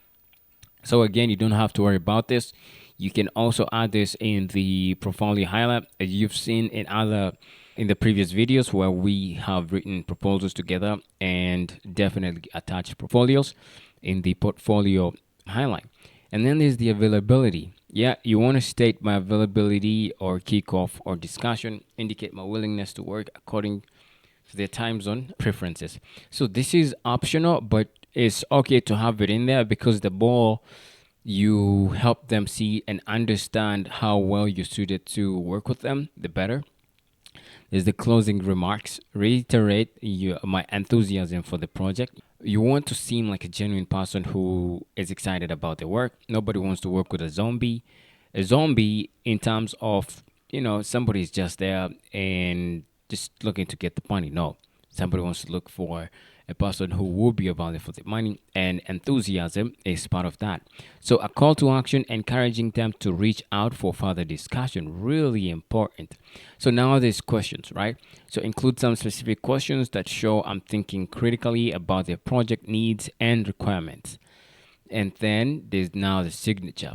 Well, you can end with a cut your sign off and the first name.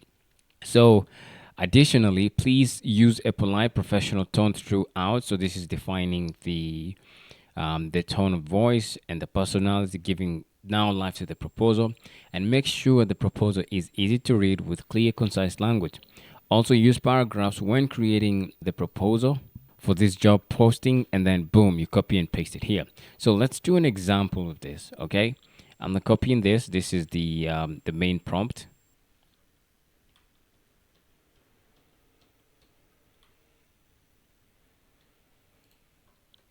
The one with the brackets. So I will copy it there, and then I'm gonna go to Upwork, and I'm gonna get this.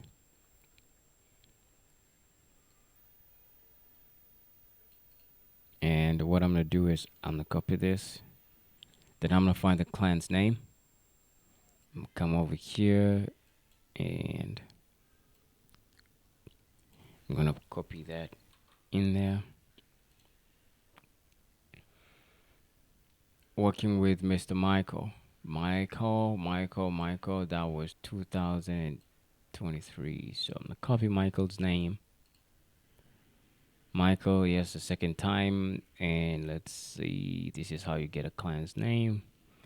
Working with Michael. Okay, three times to verify that's Michael. Michael, right? So you want to add it down there. Now let's give it to ChatGPT. ChatGPT will do its magic. And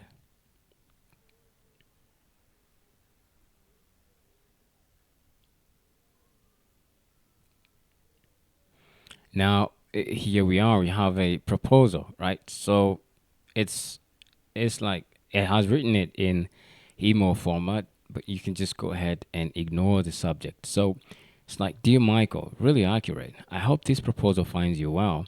I'm thrilled at the opportunity to continue to your project by crafting compelling content campaigns for your popular play to earn platform and video game gambling website. So, what's the work all about? So, the proposal or the task is we're looking for someone to draft one or two content related campaigns a week for a very popular play to earn platform and video game gambling website. Attach your examples. We have artists on staff, and you just need to come up with content and ideas. That's quite interesting. So, having carefully reviewed your project description, I understand the significance of consistently delivering captivating content to engage your audience. As you seek someone to generate one or two content related campaigns weekly, I am eager to offer my expertise in content and strategy to meet your requirement effectively. Kind of nice. So, again, you want to copy this. When you're writing the proposal, let's open the application page. Awesome. So where you want to copy that and paste is in the cover letter. So you can edit in here before you send it. So you want to make sure you open this up, stretch it wide so you can see what's going on. So remove the subject, have a Dear Michael. I want to remove the introduction so that it can look like it's not something that's super automated, something serious, right? So my experience with over, oh my goodness, look at that, pretty impressive. With over 4 years,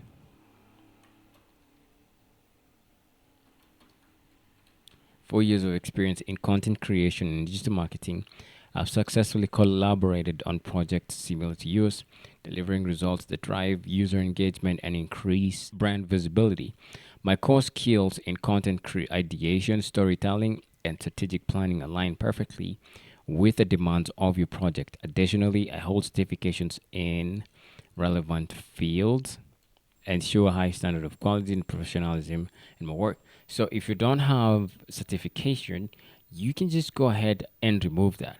But remember, you always want to support your claim. So if there's a claim here that says you've had experience in that, so you can say, whatever task you've worked at, any task that you did, as long as you have samples to show, probably in the portfolio, then you can just remove I hold certificate in.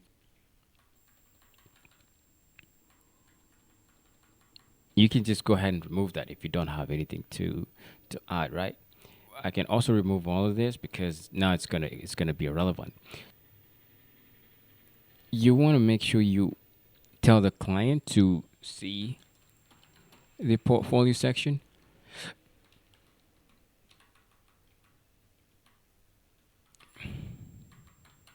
See my portfolio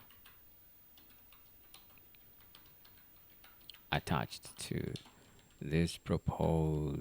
All right, guys. Am I that's how you want to do it, and obviously you make sure you attach a you attach a proposal. You can do that by, if it doesn't have the application of doing a highlight,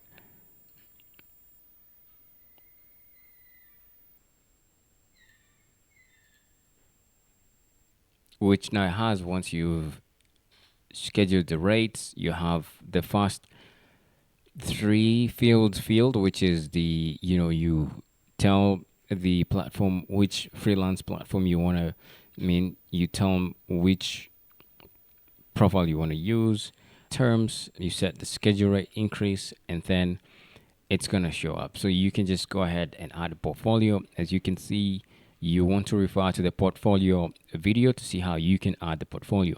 So in this case, I have an email newsletter writing, and that's it. That will be perfect for me. So my work approach to your project involves a meticulous analysis of your target audience and market trends to tailor to tailor content that resonates with your users. Drawing from my experience, I will leverage proven strategies to craft content that not only captures attention but also encourages users' interaction and participation. I have previously executed similar projects on Upwork, achieving positive feedback from satisfied clients.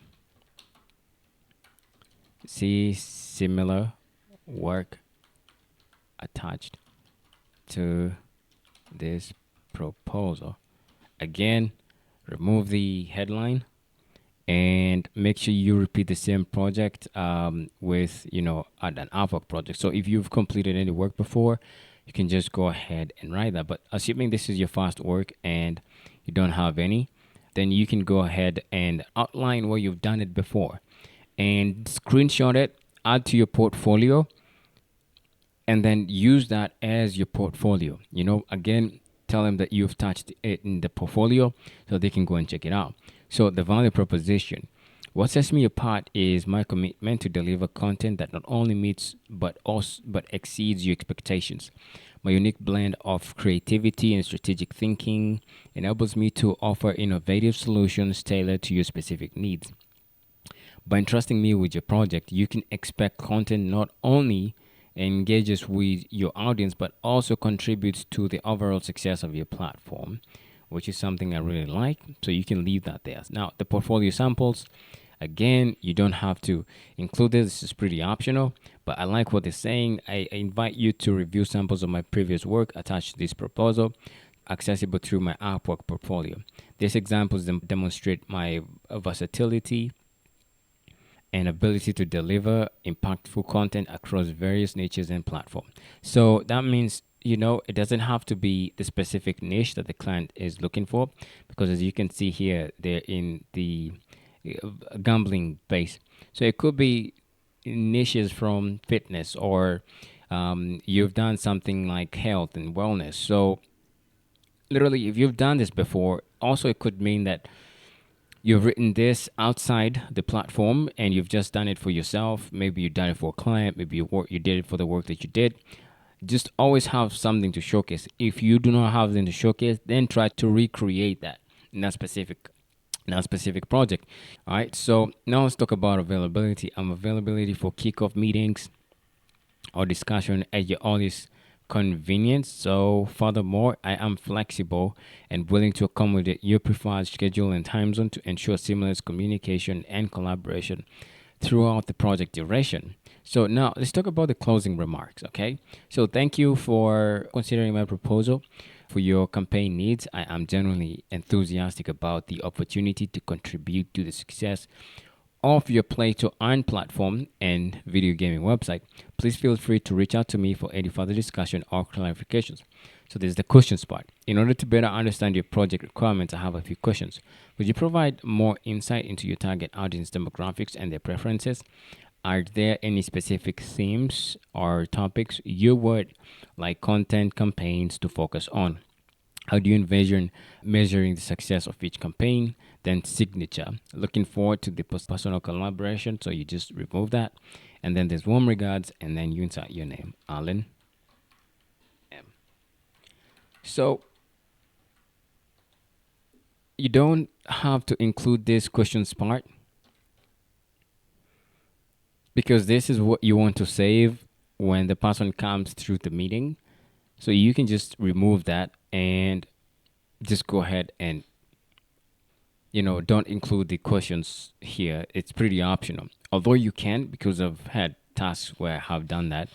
But most importantly, since you've already asked them to reach out for further discussion or clarification, then those questions will play a huge role when you're asking that in the interview, which is the next thing we are about to cover. in the next session. Remember the proposal we sent? Yes, I got a feedback and I've got a new message from the client. So that's the one we're going to be checking out right now.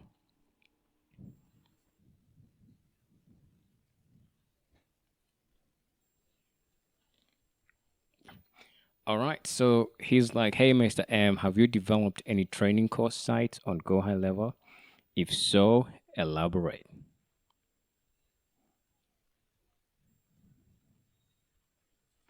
Yes, I think they did a little bit of fast selection and they have reached back, they've shown interest. And this is kind of, it's kind of fun because if I view the proposal, this can tell me how many people they're interviewing. So let's go look at the stats because I like doing numbers, seeing what goes on also, with that specific work.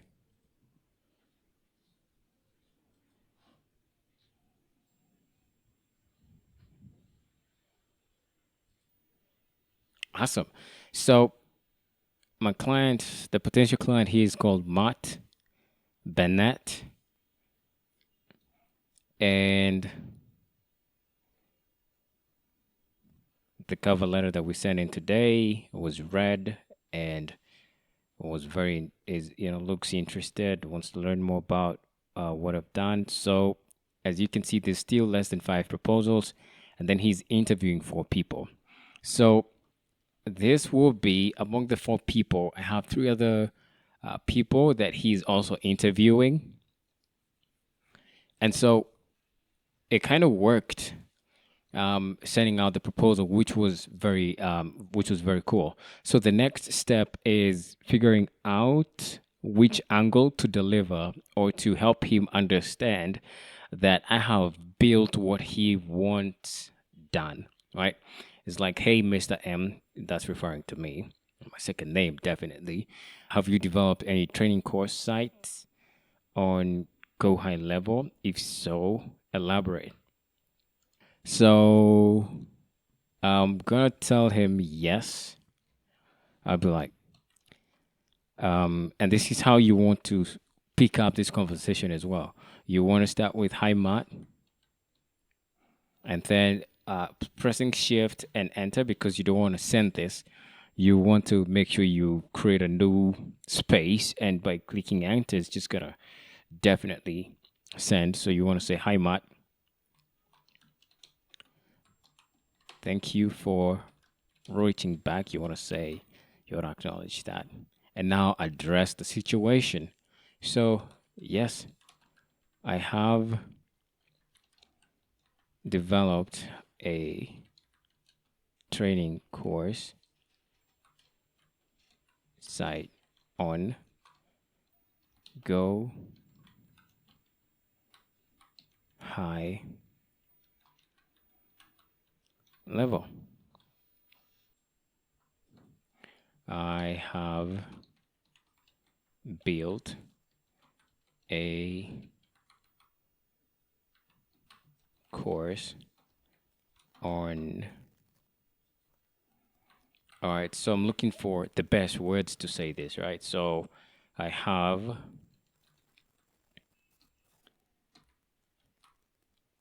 developed a. Okay, so I'm wondering how to elaborate this. Right now, this is not my most productive time, so I'm gonna need a little bit of help here. So what I'm gonna do is what? I'm gonna go to Upwork Chat Pro. Always saves you anytime you want it. All right, so I have the privilege of having Upwork Chat Pro, and I'm grateful. So, hey, Alan, I'm here to help you brainstorm idea, draft content, debug code, and more. Before we can get started, how often do you use AI? Um, doesn't matter. So, I'm a, say something like this. You are a freelancer looking to land a contract with a client. write a reply when the client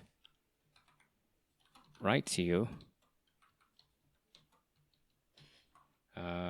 that, and then bang, include that, and then let's see some of the ideas we can get from here. Like, as you know, hello, thank you for reaching out to me with your query. Yes, I have experience in developing training courses sites utilizing Go High Level platform. In my previous project, I focused on creating user-friendly interfaces that facilitate effective learning experience for users while ensuring robust functionality for course administrators. One of the key aspects I've worked on, oh, this is really good, on includes integrating customizable course modules to allow for flexible learning paths. I've also implemented engagement tools such as quizzes and interactive content to enhance user retention and participation. Additionally, I've been responsible for setting up automation workflows within Go High Level to streamline communication with course participants, including welcome emails, progress updates, and certification in issuance upon course completion. I would love to learn more about your specific requirements and how I can bring value to your training course site project. That's excellent. Could you please share more details about the scope of the work you're envisioning, or if there's a specific feature you're interested in? Looking forward to your response. Best regards, Alan M. And then I'm like, oh my goodness, I'm gonna use this. So um, it's all the same, just like that. But obviously now you want to come in and say, hello, Matt. Thank you for reaching out. Oh, you want to make it sound like you can edit that. Yes, I have experience. If you don't have ChatGPT Pro 4, you can just go ahead and use the regular ChatGPT, because at the end of the day, a freelancer that utilizes ChatGPT to come up with ideas will always beat a freelancer who is solely depending on themselves to come up with ideas. So ChatGPT or AI is an AI tool that helps you become more productive. And so this is the best way to ride this wave, right? If you can ride it fast, the better. Yes, I have experience in developing and training course sites utilizing Go High Level platform. My previous project, I focused on creating user experience interfaces that facilitate effective learning experiences for users while ensuring robust functionality for course administrators. One of the key aspects I've worked on includes integrating customizable course modules to allow for flexibility for flexible learning paths. Um, I've also implemented engagement tools such as quizzes and interactive content from the client to enhance user retention and participation. All right, as you can see, to enhance user retention and participation, this is some of the benefits. So, ChatGPT kind of does give you the ultimate situation as long as you have a prompt that it can be able to see and understand your point or your field of view, because that's what kind of counts. And as you can see this, that's where we included that. And so that's what you want to start, right? Before you can begin anything, you want to give it a prompt that is in your place of reference. And so additionally, I've been responsible for setting up automation workflow within Go High Level to streamline communication with course participants, including welcome emails with login info. Not exactly, I can, I can also do more on progress update and certification upon course completion. So yes, I haven't done all this because this was like an internal this was an internal thing, like a validation. So I would love to learn more about your specific requirements and how I can bring value to your training site project. Could you please share more details about the scope of your work you're envisioning, or if there's a specific feature you're interested in? Looking forward to your response. Best regards. Again, Shift Enter, Alan M. Cut up and send. That's how it is easy to work on this platform. And when I was starting out, I'm gonna admit there was no AI tools, and so you had to do everything by yourself. Right now, there's AI, and so that makes it really, really fast for freelancers to just send out proposals at ease, and you can have confidence knowing that ChatGPT, as long as you give it good prompts, it will help you come up with the best script and content for you to borrow ideas from most of the time. So, without further ado, I will see you in the next video. So, you sent out a proposal and they've invited you to a meeting. And so you're wondering how to show up on the meeting. So this section is meant to help you see and understand how best to appear on client meetings. The same strategies that I also used with my first client, and I still use up to date. So the minimum requirement for meeting calls is this. First of all, understand that when you get this client's contract, that's not the end of meetings. They will much likely want you to appear on the next ones, probably based on your schedule and your negotiation. So, a good example would be I have a client that I normally meet every Wednesday at 9 a.m. Eastern Standard Time so that we can go over the strategies, we can go over implementation, check out things that we achieved in the previous week and the things we're going to work moving forward. So you want to be prepared for this type of calls, and most of the time, 90% of the time, the client wants you to be in there using a video and using your microphone, which is your audio as well. So here's the first things that you need to have when you need to jump on a call with a client. Number one is proper lighting. This is something that I learned with my first ever serious client who gave me an hourly contract that was going for about 10 hours a week, which was at the time of one thing that was so fulfilling. And so a proper lighting is very important because number one, you need to understand is this: you cannot be in a good call relying on the normal bulb that we have on top of our roofs. So what you want to have instead is a lighting that will pour a dazzling of enough light on your face when you're appearing on your call, on your webcam or on the phone, when you're having the conversation with a client. So when I was starting out, I started with a lighting. I started with like two of this of lightings. So as you can see, this lighting was very helpful. I still have it today, and it has a stem. Has a stem with quite longer. As you can see on my light, this is the same light as that one that is shining red on my left right there. And so I bought two of this, one for my left side and the other one for my right side, so that when I was having a call on my webcam, I would have ample light with the clients because normally time zone differences causes insufficiency of light in terms of the environment. There's, when it's morning in Eastern Standard Time, in East African time, it's usually darker. And so you want to be in a position where you are in control of your lighting. And so investing in lighting is a must if you want to be very professional in this. So I also choose something that is very dimmable, because when something is dimmable, I have full control over it. As you can see, that light is not really turned all the way up. I just wanted to dim it up so that I can show you the demonstration. And so I can have myriads of lights. So you just want to have a clear one, like a white light, which is a cool light tone, which is something that I normally add on top if I want to have cool, like the red over there. So, so that in case you need to know. So the kind of lighting you need to have is, I've already outlined in the doc, which I'm gonna pull down my screen right here. We can go back to this doc. And so one thing you need to have when you're lighting is you can go to this toolbox right here by accessing this link.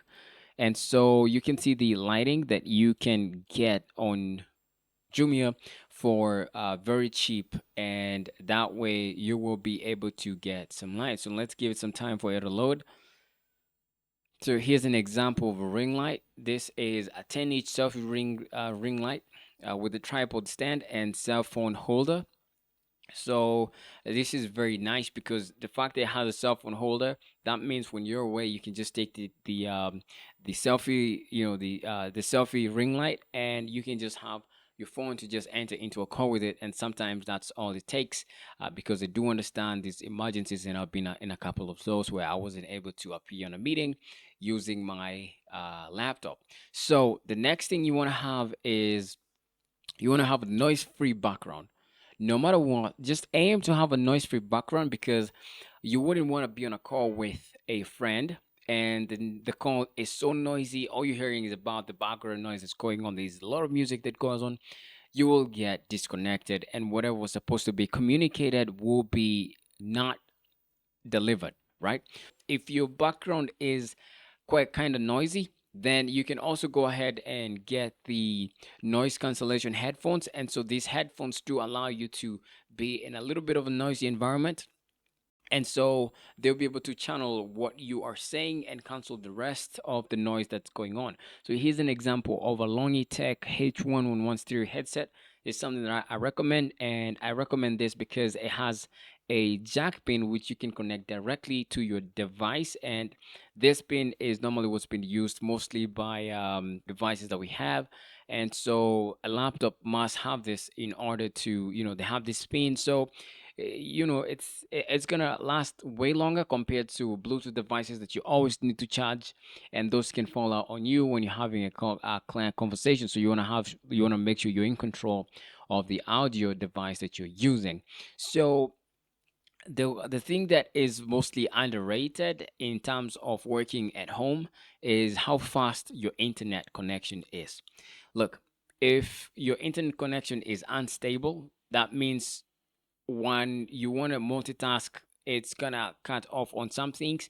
Then you need to get an internet connection that is faster, whether you need to buy on cellular connection, or making sure that wherever you're at there is enough network, because that could also cause instability when it comes to connections of the internet. So you want to make sure that you have a really fast internet that allows you to appear on a client call on video, and at the same time you can appear on a client call using audio at the same time. So here's a couple things to expect in your first call, because this is some stuff that I've been asked by my clients in my previous calls, so that you can be able to understand and see what goes on in this call. So the first thing is, once you jump on a call, when you're having a conversation with a client that is much likely to give you the contract, the first thing is you want to make sure you thank them for being on the call with you, and obviously for posting that job or that post on Upwork, and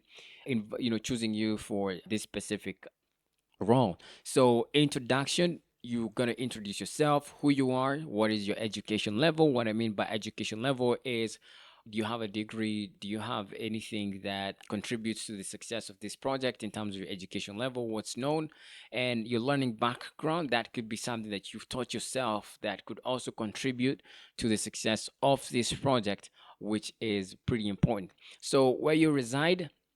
Normally, for the last couple months, I've been in a small town called Thika Town, and that is almost an hour away from the main city, which is Nairobi. And so when I have a client and they ask me, "Hey, where are you from?"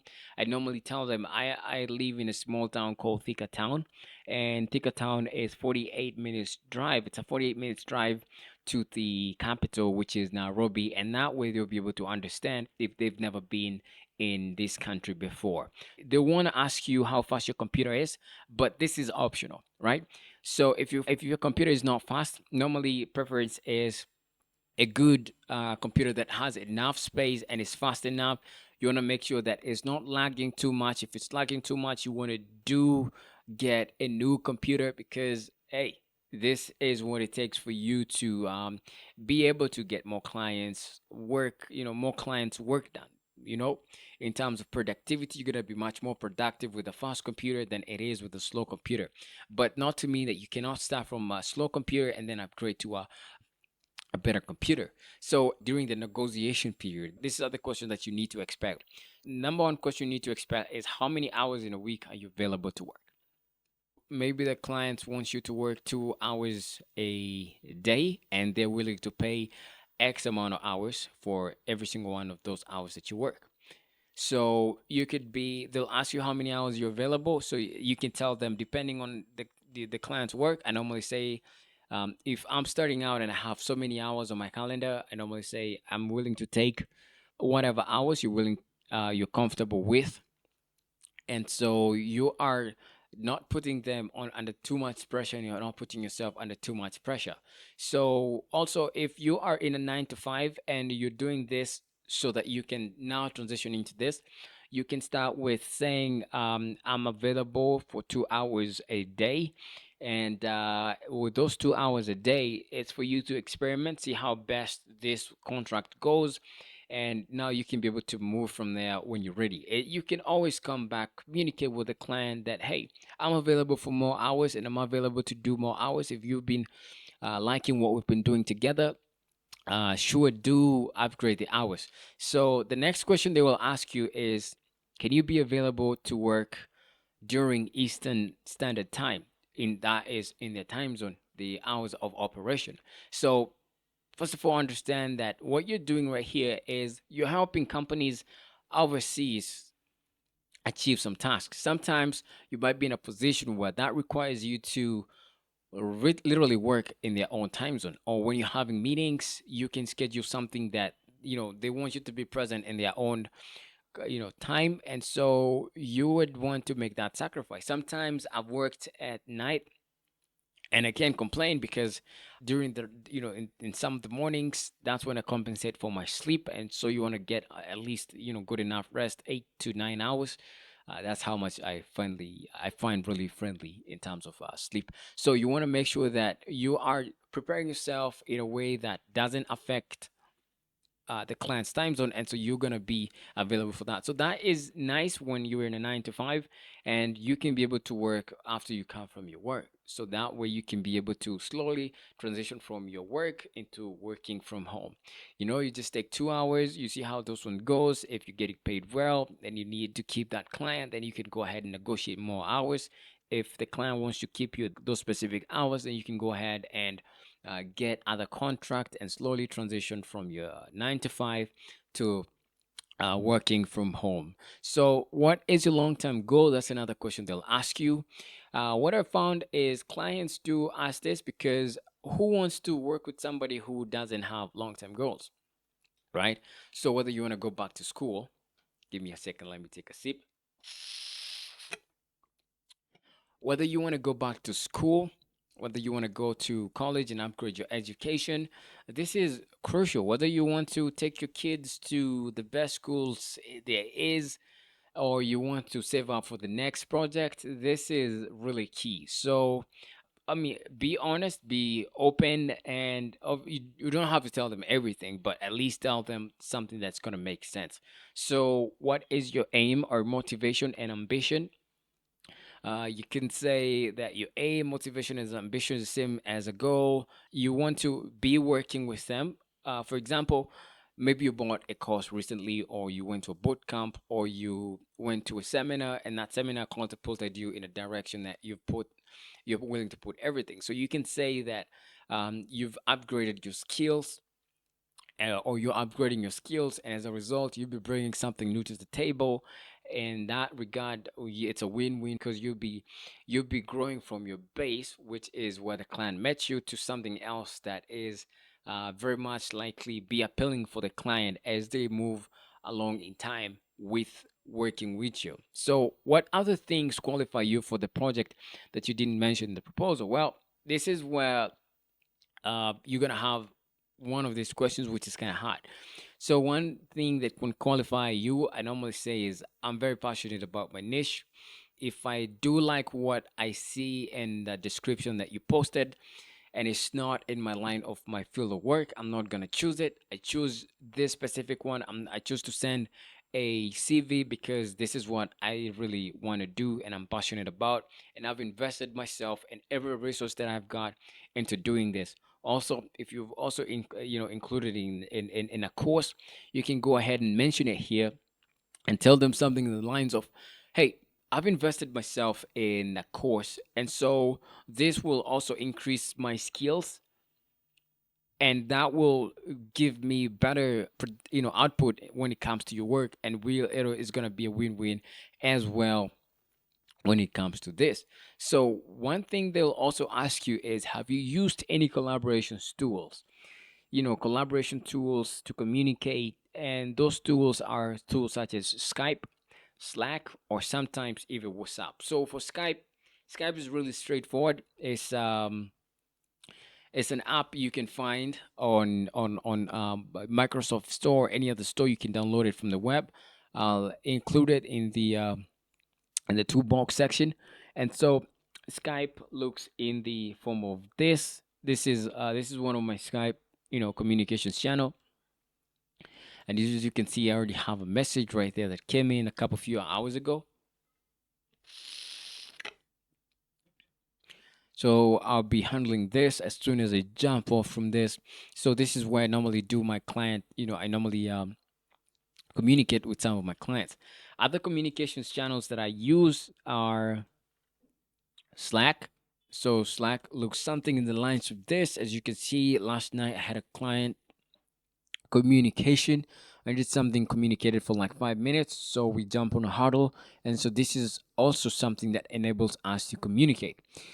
This is, and is very, very important because the client will be, they'll choose something like Slack or Skype when they have other, team members and staff come on board so that you can be able to collaborate together. So another thing that I've used is WhatsApp, because once you have a client who doesn't have a team and they're looking for the easiest way to connect, Skype or Slack, if they have not been using the platform, that can be a challenge for them. And so WhatsApp is a good way to communicate with the client, and I've used that because WhatsApp is a global platform that you can be able to interact with the client regardless of where they at. So go ahead, you can use that. I'm gonna add it in here, to collaborate. So those are the main collaboration tools that I've used. There's more out there, like Microsoft Teams, and all those kind of platforms.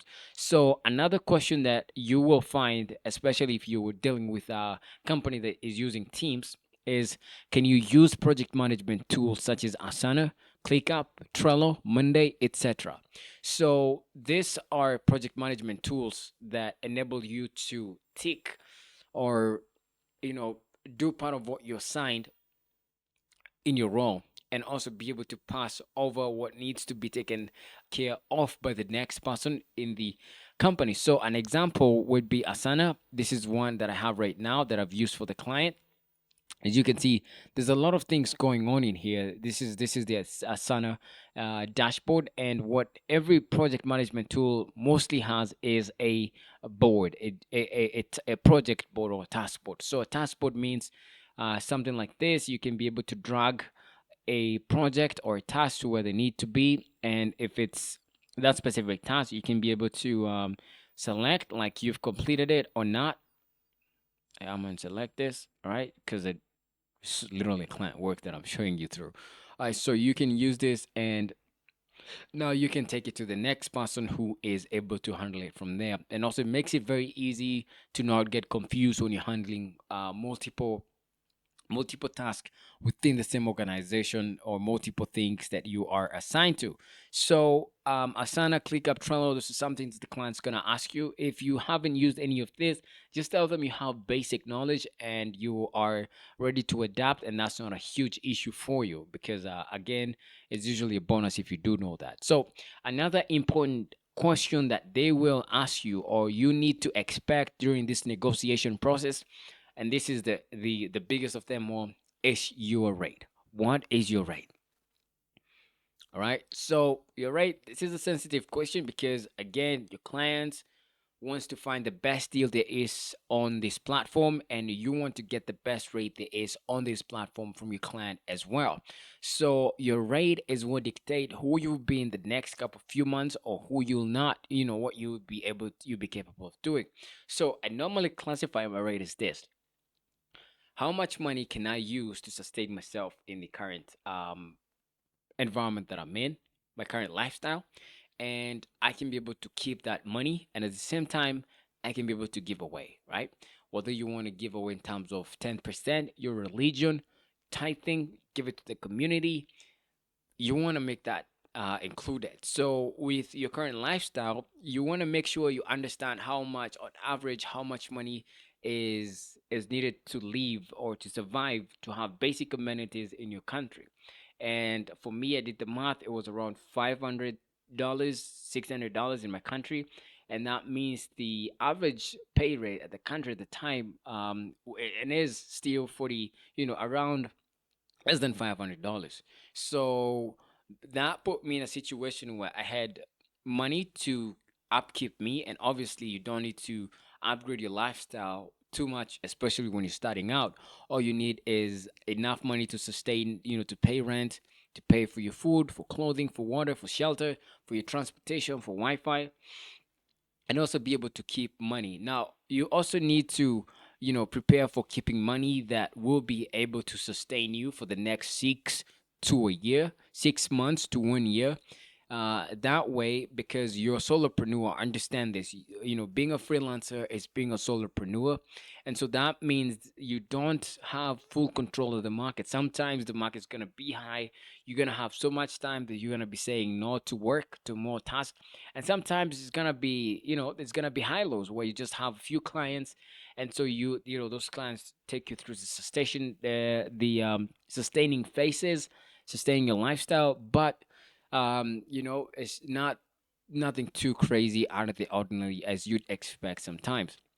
So you need to plan for all of this, and so having that leeway of 6 months to a year of, you getting your lifestyle or your current status of living sustained without any extra, without any incoming income, will give you a leeway to find your clients, which you will, because you're gonna nail your fast clients from this, and so it's gonna be very easy to redo it again. So, what is your rate? Sometimes the client will not understand an example, and especially if you're from Africa and they're from some developed countries, they might think that you want to what you're asking for is unreasonable, especially if it's from $10 and above, and you don't want to go below that, right? Because as I mentioned to you, you have the responsibility of taking care of yourself in the present, taking care of yourself for the next 6 and 12 months if any income doesn't come in, and also giving out to the community. So the client might not understand what's going on, and they might not,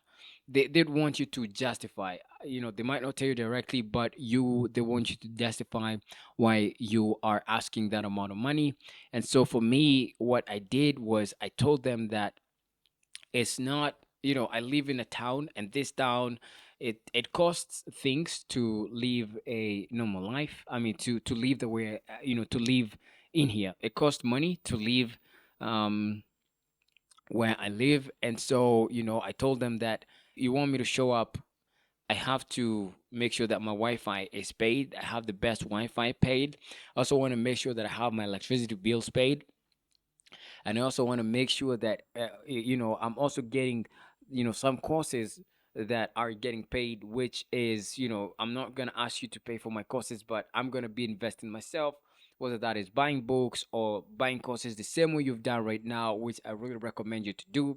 Because again, if you don't invest in yourself, that means that's your downfall, and that's why you are a champion. And I know you're going to ace at this because you're continually seeking to learn, and this is not optional for anybody who wants to be super successful, and it's very important. So as a result, The client ended up giving me the money that I was asking for at the time, because I did tell them that whatever I'm asking this money for is, number one, I'm also gonna be present, making sure that I have good internet connection, I'm having electricity all the time, and everything is well taken care of. The noise, the surrounding doesn't have too much noise when we are in a call. So it's all about helping them see and understand that whatever rate you're asking is gonna help them when they hire you, when they lock a contract with you, because you will, it's all to their benefit, and it's a win-win for everybody, right? So those are the main questions you can expect during your contract. You will definitely be negotiating, be sure for that, and especially your hourly rates, how many hours you're available, and can you be able to work in their own time zone. They'll also leave you a gap, or an opportunity where you'll be able to ask them questions related to the project.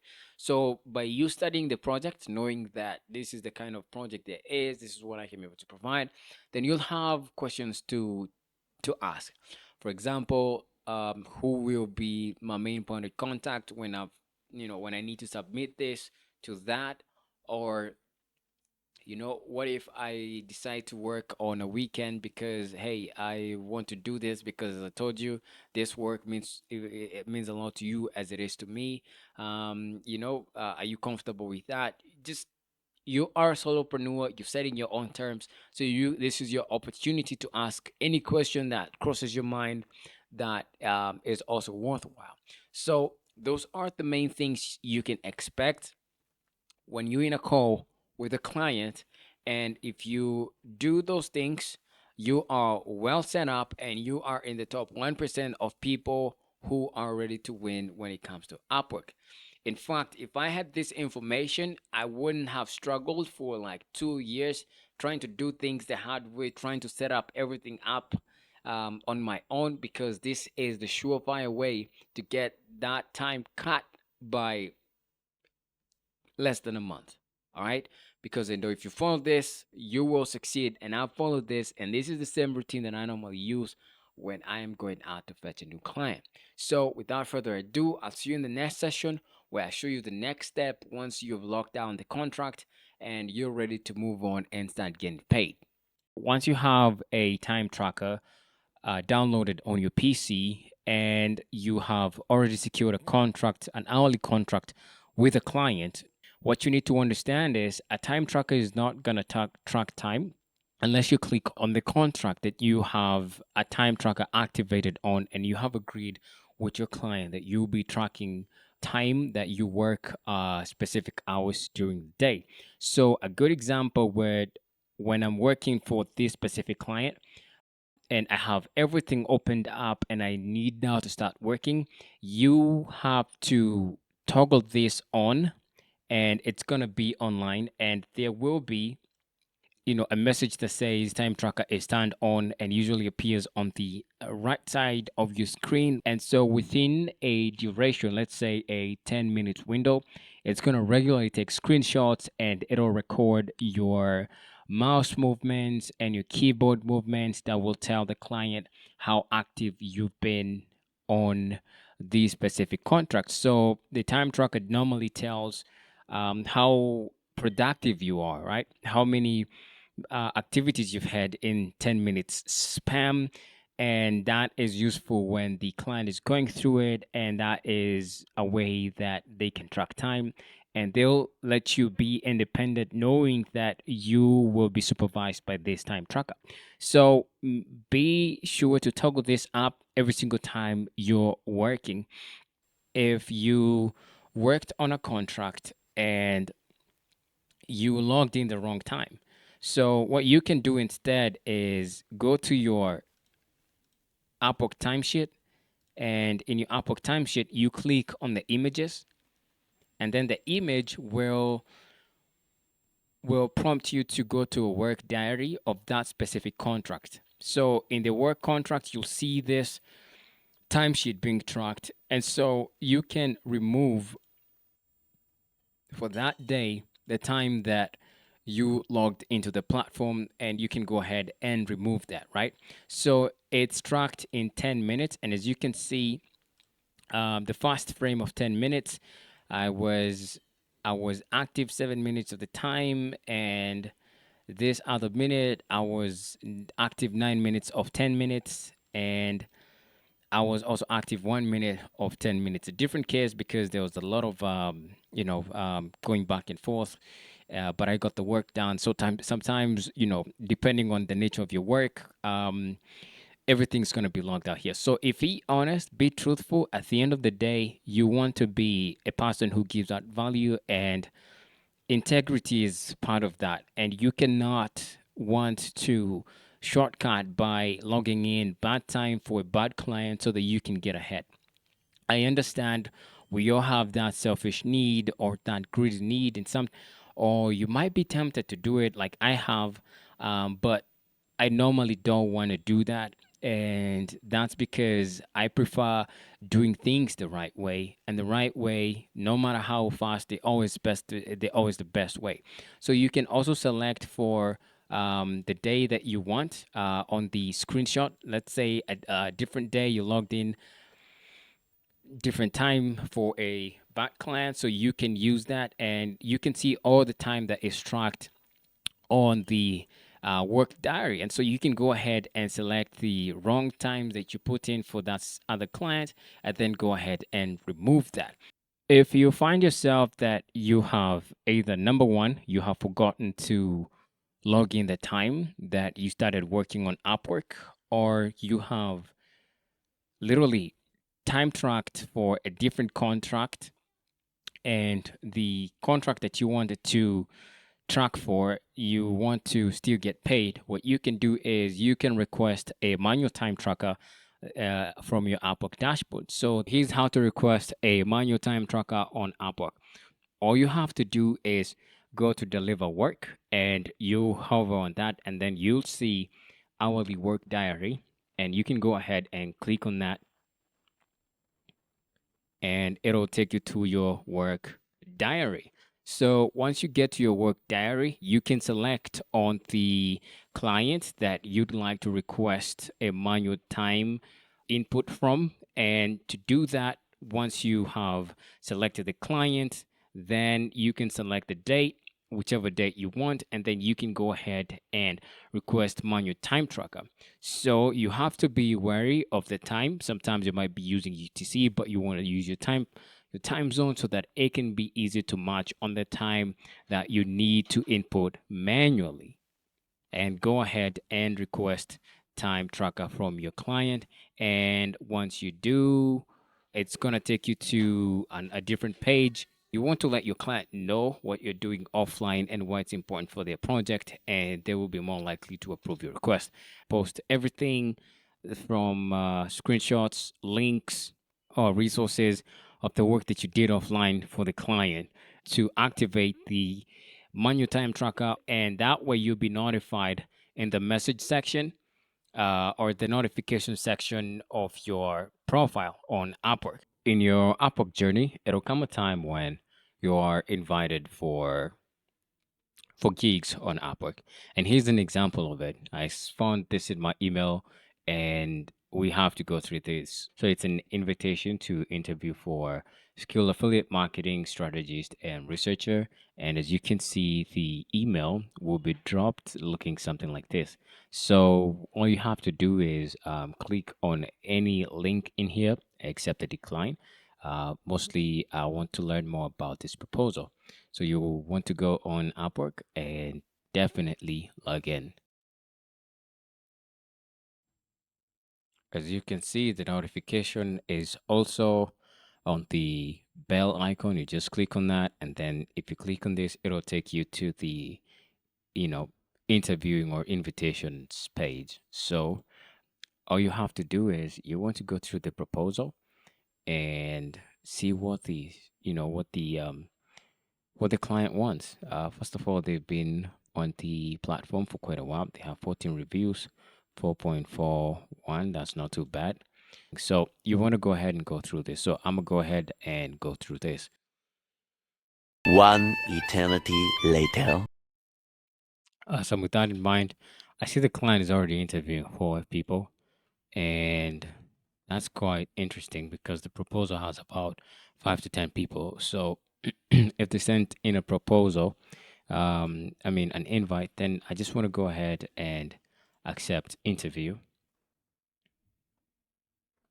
and I'm gonna apply as myself, not as the company, and I'm gonna use my general profile.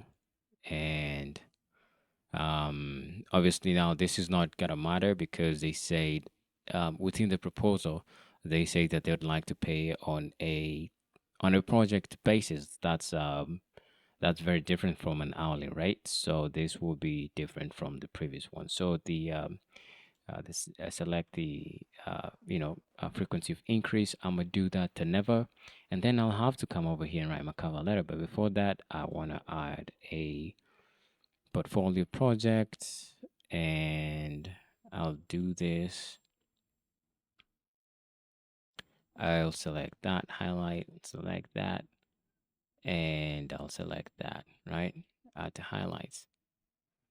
Yes, so I'm just gonna go ahead and type in my cover letter, and from then on, we can be able to proceed. All right, so I have my cover letter written, and I'm going to go through it with you, and here's how it sounds like. Hi, Robert S. Looking to promote affiliate offers to your list profitably? No worries. As an affiliate marketer who has not only earned affiliate commissions from popular affiliate networks such as ClickBank, Warrior Plus, and in high ticket affiliate offers using list building, you can verify my results here. You don't have to worry about getting disapproved on affiliate offers on Impact, Share Sale, etc. Because I've been an affiliate manager for the last 8 months, working with top CPA affiliate networks such as Max Bounty, and I'd love to help you get approved on high quality offers that will convert with your traffic, that will easily convert and earn you the most bucks. And earn you the most bucks with the traffic. So bucks means money.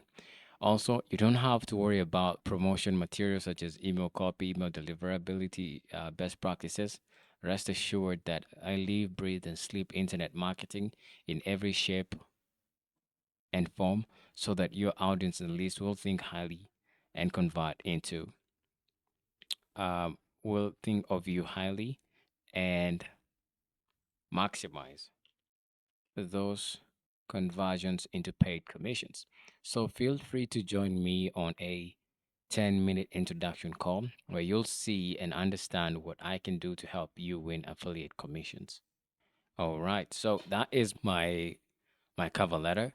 And what I've just done right there is I've tried as much as possible to get the pain points done, like call out the pain points and literally give them a glimpse of how I can walk around that. So if it's and my biggest pain points that I know this client has is being disapproved on affiliate offers on those specific platforms that he talked about, because I know my game, I know my client.